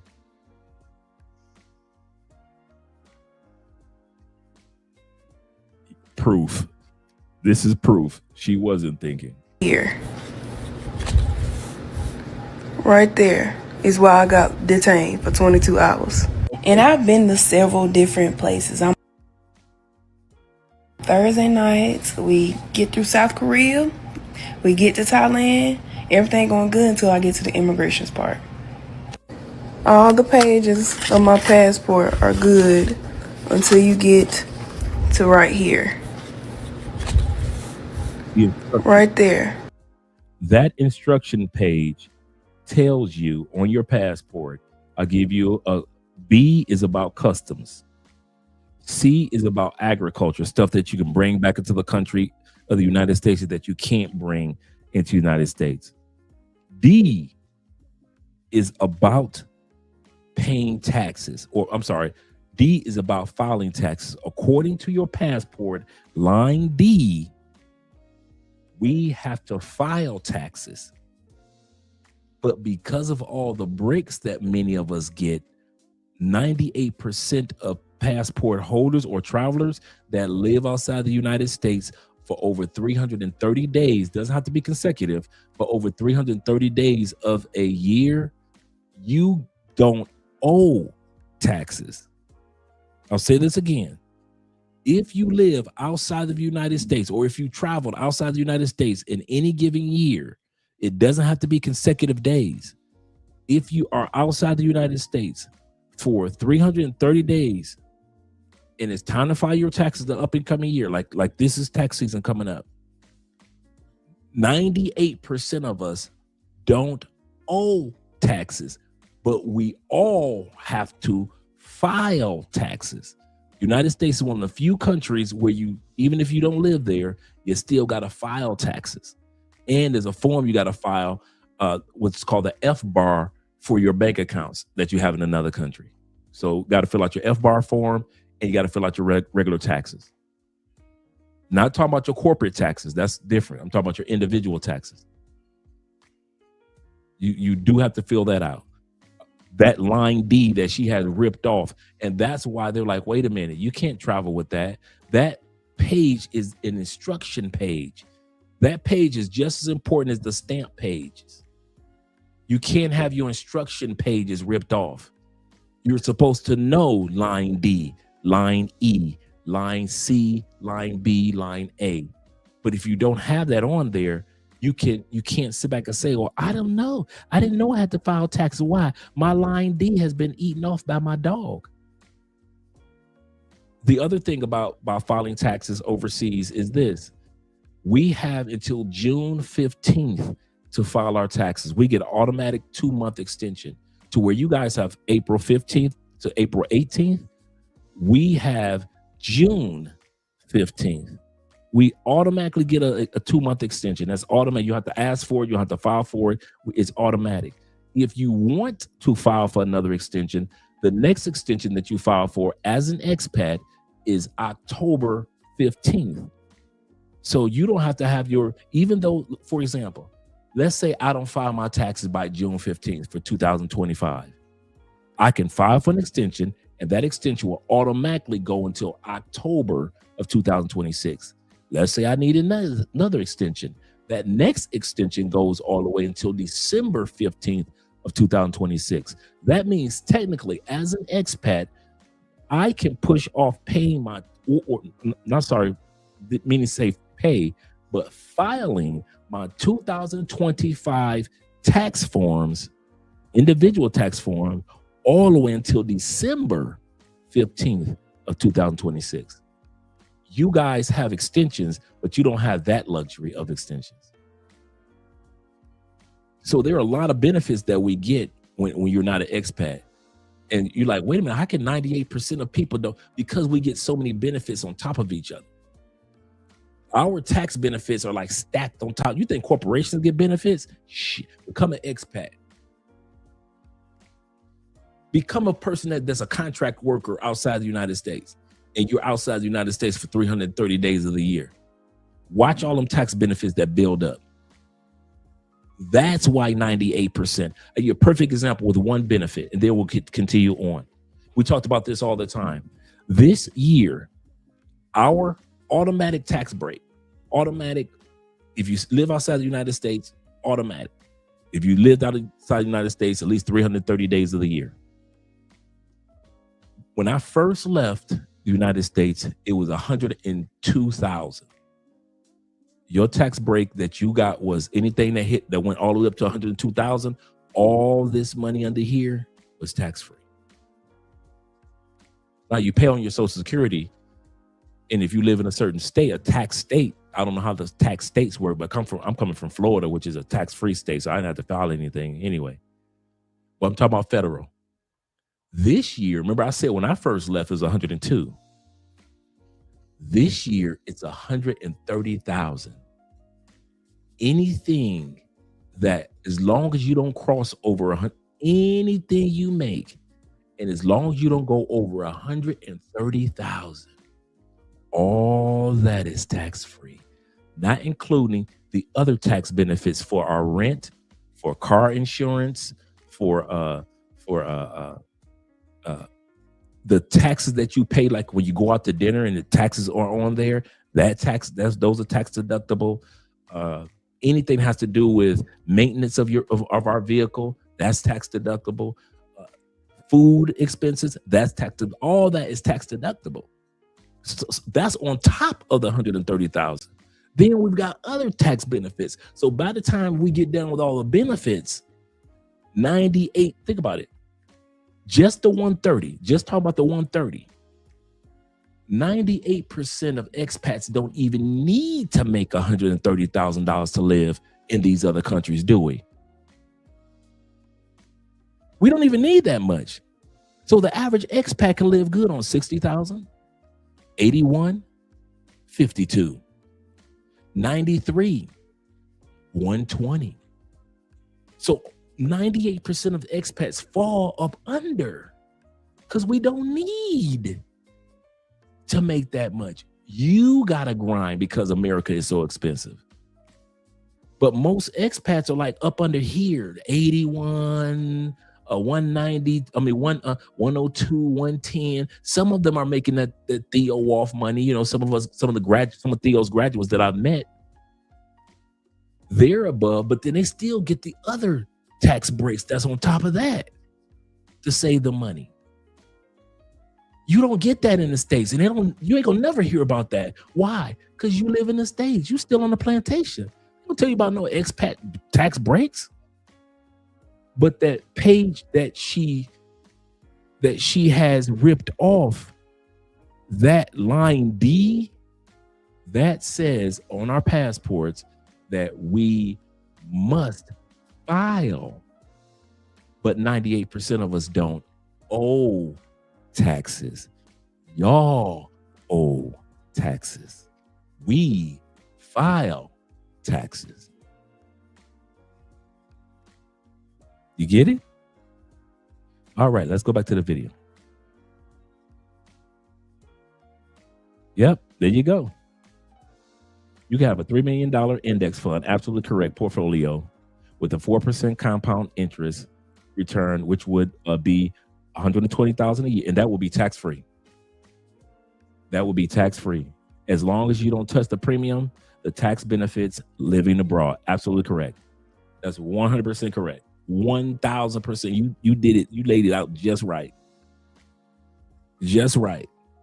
That's why when we did the government contract job or the overseas contract job episode, and my brother Ja was saying, he was warning dudes, don't go back to the States for over, for over a certain amount of days. He said, because if you're out of the States, but you got to stay away for at least, at one point in time or another, that adds up to 330 days. If you go back, he said, you've made $150,000 this year in offshore contract, government and non-government contract work in Kuwait and stuff like that, right? In Qatar. Not Kuwait, but Qatar. If you go back, you're going to have to pay taxes on that if you overstay, meaning that you didn't stay out of the country 330 days. He said, and what would happen? Dudes wouldn't listen to him. And they would hit that threshold, and it would be like, they would be in the States for so long, and all of a sudden they've only been out of the States for like 285 days. 308 days out of the States. He said, I kept telling these dudes, y'all gonna owe taxes on that. If you go back in the States and try to be up under your girlfriend and splurge some of that money, and you forget the how many days you've been back in the States.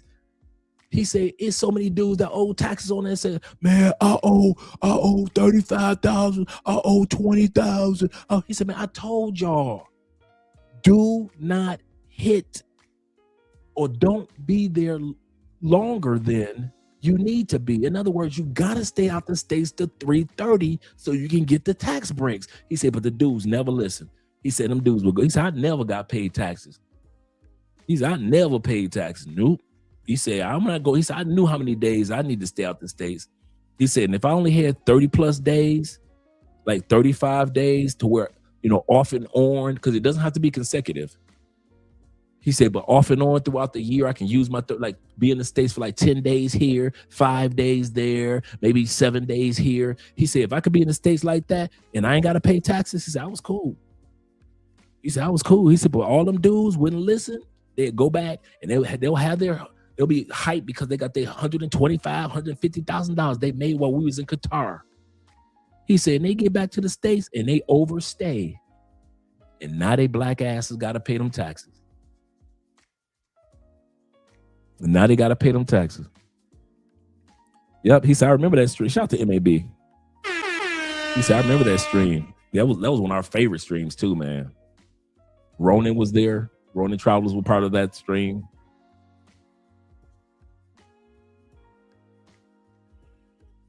You can sell a small business, $5 million in IT or whatever, and set up your profile. Absolutely correct. You giving the guys the blueprint. Shout out to International Quiet Storm with the $10 love. He says this. He said, I get crushed every year in taxes.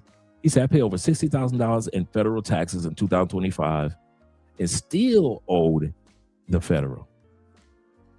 He said, this is a struggle for filing single. No, believe you me, I was going through the same thing in the States. Single, no dependents, no write-offs. Don't be like me, brother. That was me for years in the States. For years. Yep. Just for staying a couple extra days, had to pay that $30,000 back in taxes. Dudes don't listen. Yeah, proud to be an American abroad. Yeah, seriously. Let's go back to the video, guys. Is why I got detained for 22 hours. And I've been to several different places. I'm a traveler. I love to travel. So it's never been an issue with my passport. It's the last page, literally. So ain't nobody looking at that. They looking at my picture and my passport number. But apparently Thailand was looking at it because as soon as she seen it, she immediately told the officer and all that. So I'm crying. I'm ballistic, trying to see what I can do to stay. In other words, she reacted just like the African woman reacted, crying and ballistic. They're telling me that me and my friend have to separate because her passport's good. So they let her through and they said they got a flight that leaves in 15 minutes and that if I don't leave, that I'm going to be detained in a room. So So I'm like, I'm not leaving, so I guess I'm gonna be detained. I'm not gonna just leave my friend in Thailand. But yeah, so part 2, I'm gonna tell you how I was stuck in a room for 22 hours with only chips and water. So you flew to Thailand with an invalid passport? Let's get into it. So you all have tagged me in the young lady's video who stated that her and her friend flew to Thailand only for one of them to be denied entry into Thailand because she had an invalid passport. Now there's a difference between invalid and expired. Hers was not expired. It was invalid because it had damage on the inside. You see, this is a government identification document, okay? And you have to understand, if any changes are made to this document other than the stamps that you get inside of here, it is null and void, no longer valid, okay? You cannot write in here, scribble in here, make notes in here. You cannot rip pages. You cannot crinkle pages. Listen, depending on the country, you may get away with having a damaged passport, but would I dare leave the comfort of my country with a damaged passport? Absolutely not. You have to go and get an entirely new passport because this one will be deemed invalid, null and void, no good. You can't travel. So this is why she was denied entry. Her passport was damaged. Okay, so this is going to be part 1 of Surviving Thailand. Y'all. So this is the friend she was with. This young lady right here is the friend who didn't have a damaged passport. So she's going to tell her part of the story. Probably wondering why we went to Thailand. Went to Thailand because my homegirl wanted to go for her 25th birthday. She wanted to do it big this year. We left Wednesday morning from Atlanta Hartsfield International Airport. We had a 15-hour and 20-minute flight to South Korea. And then from South Korea, we had a 6-hour and 20-minute flight to Phuket, Thailand. Everything went well on the way to South Korea. TSA went good. Immigration, everything went good. Any type of security screen went good. This is us on the plane. This is another picture. And this is when we got to South Korea. And we had a tight connecting flight. So they was waiting for us. Okay, so this is part 2 of Surviving Thailand. So we just made it through South Korea, security checkpoint and everything. And now we're on the flight to Phuket, Thailand. This is a 6-hour flight. We were so happy to be here. We had literally like 20-some hours to get here. We were so happy to be off of the plane. This is one of the pictures that I took before chaos started. Here's another one. Okay, so we done took our pictures. Now we're headed to immigration. This is where the bad stuff started to happen. Me and my friend got in line to get our passport stamped. So while I'm doing my fingerprints and everything, I see my friend get pulled off to the side. So after I get my stamp, I walk over there to see what's going on. So I see the immigration people with her passport and she's on the phone and she's crying. So I'm like, what's going on? Come back for part 3. Part 4 of Surviving Thailand. So now I just found out my friend is getting detained and she has to stay in the detention area until the next day. So I asked, could I go to the area too? And they told me no because my passport had been stamped or whatever. I also had asked if she got her flight back, would I be able to get a flight back too? And they told me no. So I'm stuck in the airport. She's stuck in a detention center. We're separated. This is our first time out of the country. So you can only imagine how we both feeling. So I spent the whole night in the airport because I didn't want to not be there. I didn't have a SIM card. All I had was an eSIM and that was barely working. So I didn't want to leave and then get stranded somewhere and lost and then nobody could possibly find me. And I didn't want to leave and then they tell her that she could go and then I'm not around to go too. So I stayed all night in the airport. I did not go to sleep because there was so many men walking around. And yeah. Okay, this is part 5 of Surviving Thailand. I want to say this before I go on with the story. Everybody, well, no, I'm not going to say everybody. Most of everybody that we had an interaction with was rude, was very rude, and didn't care.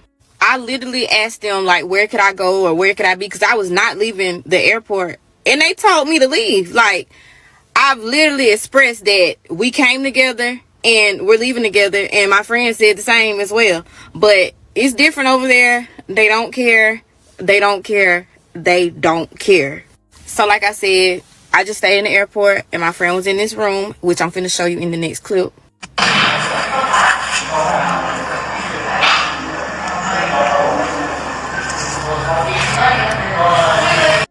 So they got her in a hostel. Oh, they got her in a waiting area, the friend. Either one of them, I don't know. You all have to stop treating your passports like your underwear and just throwing them in the drawer. There is a YouTuber who was an African American that was living in Gambia. Her name was Art Kathy. She noticed that a lot of black women, when it comes to the Gambia, they will lower their standards for African guys while requiring higher things from American guys. And she also shows some footage of a young man that was a muscular guy that was living pretty bad and Sistas was really on him. Let's check it out. Something I saw that was really ironic to me, sis. Go back to that video where I interviewed like the 22-year-old beach guy out there, and I saw the comments. Just look at those comments. Some of the sisters were saying, I could rock with it, I could work with him. I mean, y'all were giving him a lot of praise, and I'm not saying you shouldn't have or should have. I was just really impressed by how you guys were willing to give this brother a shot, and he. Now, this sister is talking about when she was in Gambia, and she did an interview with this brother. We're going to see the interview. This brother lived in the middle of nothing. And these sisters in the States were talking about, I can work with it. That's why she said, I am surprised. She said, that's the part that got me, is that there are sisters talking about they could work with this, and you're going to see it. Showed you his living quarters. Like, this where you bring the ladies? This where you bring your girlfriend? Yeah, maybe girlfriend, yes. Okay, ladies, he telling y'all where y'all gonna be hanging out. African house. African house. Yeah. So you take a lady back here on a date? No lady on the date. How do you take a lady on a date here? Where would you take her? Like what? Where would you take her? Where would you go? No, just when I bring lady, you know, we can have a chatting, you know. You can chat, okay. Yeah, only that, you know. He don't even know what a date is. He ain't got to take none of them sisters to a date. And they pay him. Do realize they pay him for the intimacy. You gonna chat in here? You gonna bring her back here and chat? Yeah, chat, you know, sometimes. Okay, I don't see nothing wrong with it. I'm just asking questions. He showed you that he was living and sleeping in a tent outside, cooking on the rocks in the wood. And I had a sister say, I can fix it up and make it nice. And I was like, wow. But let there have been a brother in the States. If a brother in the States ain't even got a car, the sister's not even checking for him, no education, what? You know, I know a lot of sisters can be very, very particular and have these expectations of black men, but when they come to Africa, or when it came to that video, I'm gonna just talk about the video. I thought that was very ironic. I like the fact that she doesn't try to sugarcoat her experiences, like everything's all roses and butterflies and shit like that. Because I think that that's also a big reason why there's so many black women, especially, being victimized in Korea right now. Y'all be out here trying to sell this dream that Korea is somehow magically going to transform you into, like, from the ugly duckling into the swan, like the beautiful swan. And it's like, it doesn't happen that way here. Like, all you're gonna really experience when you come over here is more racism, colorism. What we're talking about is just the fact that you're not escaping what you really think you're escaping. It is delusional for you to think that you are going to move to a foreign country where they have openly discussed that they don't fuck with you, and you are going to meet people who just wholeheartedly fuck with you and understand you. Like, it's not gonna happen, y'all. It's really sad, because the type of black women that I see that are into K-pop or just into, like, Asian culture, and just they have the means and the opportunity to travel because they're smart, they're well educated. Like, sisters are crashing out. She done pulled the black and mild out, fellas. Passport sister pulled out the black and mild. They are crashing out in these countries. He said everything they accuse the bros of is projection. Shout out to you, MAB. So true, brother. So true. We were cultured, and yet we diminish ourselves to being like essentially only sought after because we're given the title as a Jezebel or like easy, or because we're a fetish. Because that's another thing we could get into. We could have a whole talk about fetishization and about how easily black women are manipulated into being hypersexual, even when they're not really hypersexual. When all has failed, you still got Jamaica. You guys win over there. Shout out to my Jamaican green card bros. Do you know what a day is like for a New York woman who married in Korea? Laura works 12 hours a day to earn money, and when she comes home, she's criticized by her mother-in-law, who claims her son is the reason she has the life she has today. She's a New York woman that moved from New York, a sister from the States, moved to Korea. Choices. Good point. And guess how the family treats her? 3 years ago, Laura moved from New York to Korea to live with her husband. Despite her husband being almost 10 years older, unemployed, and daydreaming about becoming a singer, she chose to support his dreams for the sake of love. 10 years older, unemployed, the gray-headed Alicia Keys. He wants to be a singer. Here we go.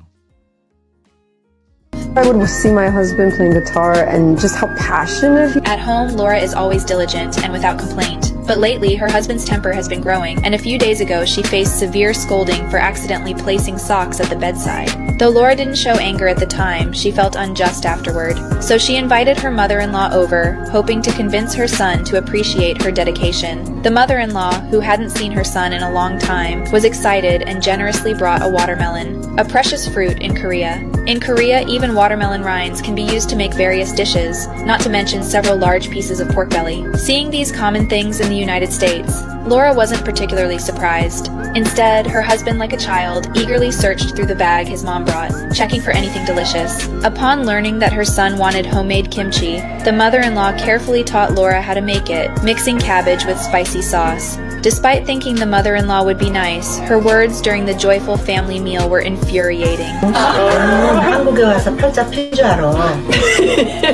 In essence, she felt Laura's earnings were not significant, more like extra, and that Laura could enjoy the big house, meat, and watermelon only because of her son. That was too much. Laura can create animations and speaks English, yet, for love, she works tirelessly to support her husband's unrealistic dream. As they sit together... So the mom tells her, you wouldn't be able to get none of the stuff that you get if it wasn't for my son, who's unemployed. You couldn't even have a watermelon if it wasn't for my son. Now, do realize in their country, they don't look at watermelon as racist tool like we do in the United States. So I give mom grace with that. Mom straight pimping. Mom said, run them coins and run them faster. You're not working good enough. We know that you work online, but my son needs a new guitar. Absolutely correct. She picked him. She picked him.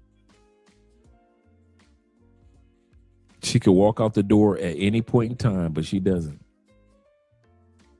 You tell the husband is almost 10 years older than his wife. Meanwhile, Laura, for the sake of this family, toils tirelessly every day, and her hair has turned white. Do you think this kind of marriage is worthwhile?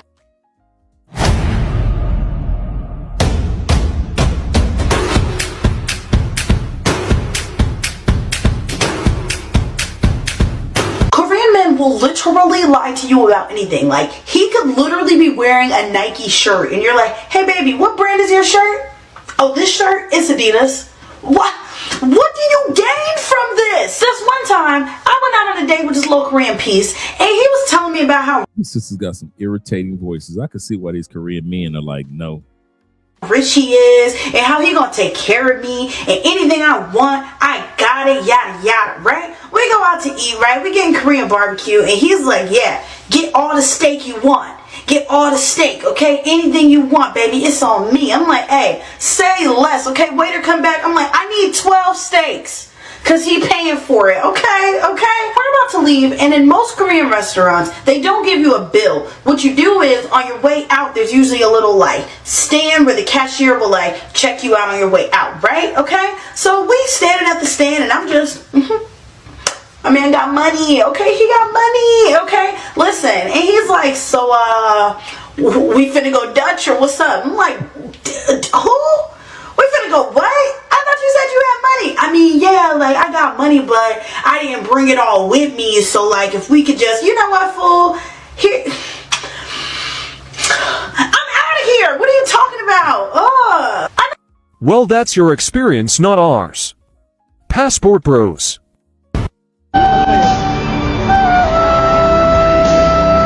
We've been catfished. So I know I'm late on this topic, but I had to bring this back around because if you don't know, I now currently live in South Korea. Yeah, you know, life just keeps working out better for me. I know. But anyway, but the one thing I've noticed, like, coming to Korea and seeing, like, the content that gets pushed here and what I see, it's like a lot of desperate-ass females around the world, like, move to Korea. Is actually scary as fuck. And it's sad as hell, like, you know, we have this thing called Passport Bros, right? Well, Korea, there's literally like, nobody else calls them this, but I gotta call them, it's like Passport Sisters. It's like these like wave of like Western women, no matter what race, but women who are from England, Australia, New Zealand, and America, and Canada, who literally come to Korea in hopes of finding like a man, and like, not just any man, but like this man they see on like K-dramas. And like, I started to realize the women who come here are very delusional. Like, first of all, they think K-dramas is like an actual real representation of like their culture here. And they tell them all the time it's not. Like, it's literally a fantasy, but like, for some reason the women believe it. And I'm really making this video because it's just like, I want y'all to realize, like, we gotta balance the scales here, because we talk about how men go to foreign countries to marry these foreigners and have this and that, and it's looked at so bad, but the women do it too, like, especially in Korea. And that's why, if y'all haven't seen that one video, that girl talking about, like, if you're not, like, white or something like that, you're probably gonna be viewed as ugly, which I have my own opinion on, because I think she worded shit wrong. But there's a reason why that shit blew up and it hurt so many people's feelings, because women really come here, foreign women come here to, like, their whole dream is to, like, get this man that they fetishize. And it's so weird and it's so, like, creepy, because it's like, they really fetishize these fucking men, and it's creepy. And now I understand why I hear, like, the issues y'all have about foreign women come over here and they go through SA or they get used for, like, citizenship, because you come here all googly-eyed and wide open and, like, don't even know, like, girl, like, this is still human life. Like, a man is a man, a person's a person, no matter where they live at. Like, oh, because somebody online told you, oh, they're nice, and you say, like, y'all are so weird on this. Like, people are weird. Like, and to be quite real with y'all, it's very desperate. Like, this, like, it is so desperate. Like, to think you as a woman, the fact that you have a down there gives you so much access and power in this world on the low. Like, you have the privilege of not having to work just because you're a female. Like, if you are a female, you can literally, somebody asks you, what do? You can say, I stay at home. And nobody will question that. People will be jealous of that. As a man, you can't do that shit. I'm talking about, so what do you do? Oh, I stay at home and my wife work. Do that shit even sound right? So that's why I'm saying, like, you have the privilege of literally being able to sit in your femininity and have it just come to you. But the fact that you're willing to buy plane tickets, $1,000 plane tickets, to come over to Korea, to go get you a man who, and the man y'all want, got all that plastic, got more plastic surgery than your ass, cutting their jaw open and shit, wearing makeup and shit, mascara and shit, and y'all come get on a plane to fly all the way across the world to get a man, it is desperate, and it tells me why you probably have male issues back in your own country. Because if you're desperate enough as a female to get on a damn plane and then of course ain't no man gonna take you serious. Of course you're gonna get used. Any woman who's desperate gonna get used, because all that tells a man is that you don't love yourself. You don't care about yourself. You really will let him run over you just to have the fact, just to be able to tell somebody, I got a man. And then don't let me even start getting on like the women of color that come here. Cause like I hate to have to hurt your feelings too, and I'm saying this because I come from that Janae Aiko bloodline, so you know my mother is a black person, and I'm trying to tell y'all like, girl, it's not, if you're attractive here, correct? Because now I'm hopping on that clothes thing. I just want to say this real quick. Now I'm gonna get off. If you're attractive, correct? But like, also remember, like, these same black women who live in Korea who tell you, oh, I don't have no problems being told I'm pretty. Yeah, but also watch their videos when they're getting interviewed and they're talking about how I feel like I'm being used as an experience or experiment so they can see what it's like to date a foreigner or date a black person. But I don't think I'm ever getting taken serious. Yes, bitch, because a lot of women, when y'all come here, y'all do no motherfucking, like, research for real. Y'all think watching their TV shows is research.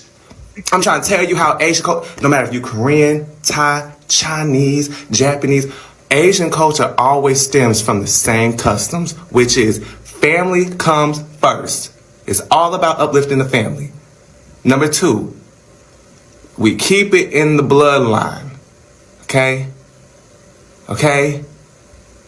So yes, of course, they're not going to always take you serious. And then if y'all get in the comments about adding people who are married to some Asian man, okay. But also remember, you don't know these motherfucking people. You're helping pay their bills. So of course, and they know what your desperate ass wants to see. You want to see your fairy tale and your fantasy live through online because you can't live it yourself. Desperation, child. In my personal experience dating in Japan, Japanese men do not prefer darker shades. Dating in Japan is awful, and I've just about had it. Oh, with the online dating, I will no longer be doing dating apps in Japan. Points what gets deducted is dating. I'll be single. I'll probably die single here, but that's fine. I have a cat. I'm okay. If you're coming here as a black woman, you want to date, it's not happening. And the woman was saying that black men weren't trying to date sisters. I'm not surprised, sis. If they're in Japan, they're looking for Japanese women. Just straight up. They don't have any community they feel obligated to withhold. They are not going to just gather black women. They like the fact that they are fetishized. It gives them an ego boost that they can't get from black women. So they're not looking for black women, y'all. I just don't understand why y'all continue to get online crying about black men not wanting y'all. I just don't understand why black women go to these countries to date and they know the dating scene is going to be iffy for them. Zeta, I didn't even think about that. I didn't even think about that. She's a cat lady in Japan. Man, y'all stupid, man. We almost done. Y'all gonna have to quit it with these jokes. That's true. Buy a dog and die alone. She said, I'm gonna have to die alone. I don't care. I got a cat. Oh, goodness gracious. So we had the LGBTQ brother destroy him. That brother destroyed them. And now you got the sister telling them in Japan, stop expecting brothers to come to Japan and looking for sisters. That's crazy. Are better off in a country where you know you are valued. Shout out to all the so-called LBH Western men that's finding peace, love, and happiness in Japan. That level of attitude and feminism will never work overseas. Passport bros. I see a lot of sisters who are going to Africa, who are going back home and marry these men. Now they found their soulmate away, and we're trying to warn them, and they're like throwing rocks at us as if we're trying to like keep these men for ourselves. Nah, we're trying to warn you guys. 9 out of 10 in the African culture and other cultures. Hey, y'all gotta quit it. For real. She'll come home one day. That cat ain't coming back home. That cat ain't coming back home. Out of culture, Indian culture, other culture, men are the one that seek out women for marriages. They go ask their hand in marriage. They pay dowry. They pay bride price. But if you want to come, you don't know the culture, and you're going to Africa, and you're going to go stay over there with him. You're going to marry him on your dime. You're going to bring him to America on your dime. You're going to make a visa on your dime. Sis, be very, very careful. I know y'all like to throw rocks, and when y'all hear something y'all don't like, y'all be quick to judge. You guys swear that y'all would never do 50-50, but are willing to take 100% of the load in Africa. That doesn't make sense. Passport sisters. So grandma over there paying. I do agree with you. There are some men that just go out there and just for pleasure reasons, but there are men who saying, you know what? I can't tolerate the American women's mindset, the attitude, the lack of femininity, all of these things that's not traditional. I just would rather not deal with that. I'd rather look elsewhere. Nobody else is rushing to America and be like, yo, I need me an American woman. I'll tell you that. What? There are American women who are taking they pretty much passport cis. They are dealing with a guy just so he could get his green card taken care of him. Where are my passport bros at? And I'm not talking about the Americans that go to other countries to find women. I'm not talking about y'all. I'm talking about y'all men from other countries need to come to America and Christopher Columbus discover my ass, cause I rest go. So wait a minute. So I'm supposed to leave my country where the women are in shape, domesticated, friendly, feminine, still shower every day, can cook, clean, and have under 100,000 miles on the dashboard. Leave these women. Shout out to Destro channel. If y'all haven't watched this brother's YouTube channel, y'all missing out. This dude has been doing it. To come to the USA and pick up an alpha, high body count, feminist woman with 2 kids that nobody wanted. So I'm supposed to leave Wegmans and Trader Joe's to come shop at your dusty garage sale. The last one. It's ghetto over here. And I'm not talking about the men. I'm talking about the laws are ghetto, the government is ghetto, the economy is ghetto, and I'm ready to go. Just come get me. Please, it's okay that we don't speak the same language. I will Google translate my love to you, sir. And if you don't got kids, that's cool. I got 2. I got a boy and a girl. Ready-made family waiting on you at the airport. Sir, please come get me. It's ghetto and I'm ready to go. Men obtain passports to gain freedom, not to turn themselves into the long arm of the law. Give us free! It's clear that these alpha females have a serious case of penis envy. They want to be a man so bad that it's kind of pathetic. Western men bring value to other countries. We bring money, resources, and stability to any shore we step foot on. These types of women bring liabilities, like fatherless children and college debt. No country or man welcomes modern alpha females because they only bring pestilence and suffrage to the people. Passport bros only work one way. So it goes like this. Women are complaining now that men are not approaching. 5 years ago, these were the same women that shat on men approaching, did not give them respect, turned it into an argument, made fake allegations. So the men adapt. Shout out to Kobe. Kobe says this: literally no one deserves Western women overseas. That's so true, bro. Nobody deserves that torment.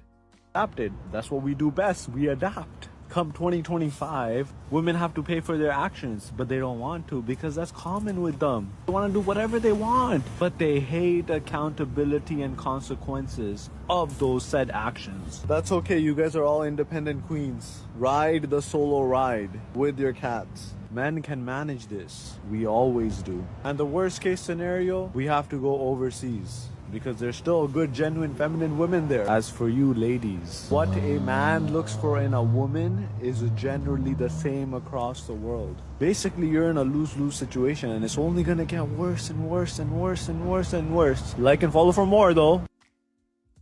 Shout out to all you guys that were here for the full video.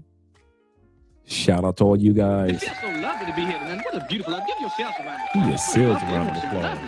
And while you're in the clapping mood, I'd like to give a big round of applause to my band, Sexual Chocolate. Yes, sir. Sexual Chocolate. They play so fine, don't you agree? You guys have been so fine, don't you agree? Shout out to you guys. So at the end of the day, man, you know, I'll be trying to not do as many passport sis videos, but they keep doing stuff, man, that just get worse and worse and worse. And like the LGBTQ brother said, what are you ladies thinking? He said, when it comes to Korea and any of those Asian countries, for the ladies, it's about the bloodline in the family. The bloodline in the family. Now, the women don't care. That's why they date us. But as for the men, the ladies want to go to these other countries and date these men in other countries. Those men, they'll smash you. But that's not why the women got on the planes. They didn't get on the plane just to get smashed unless they go to Jamaica. So shout out to the green card boys. Show some love. Show some love to the green card boys. That's getting these women to marry them, fly them to the States and get them green cards. So I ain't mad at them.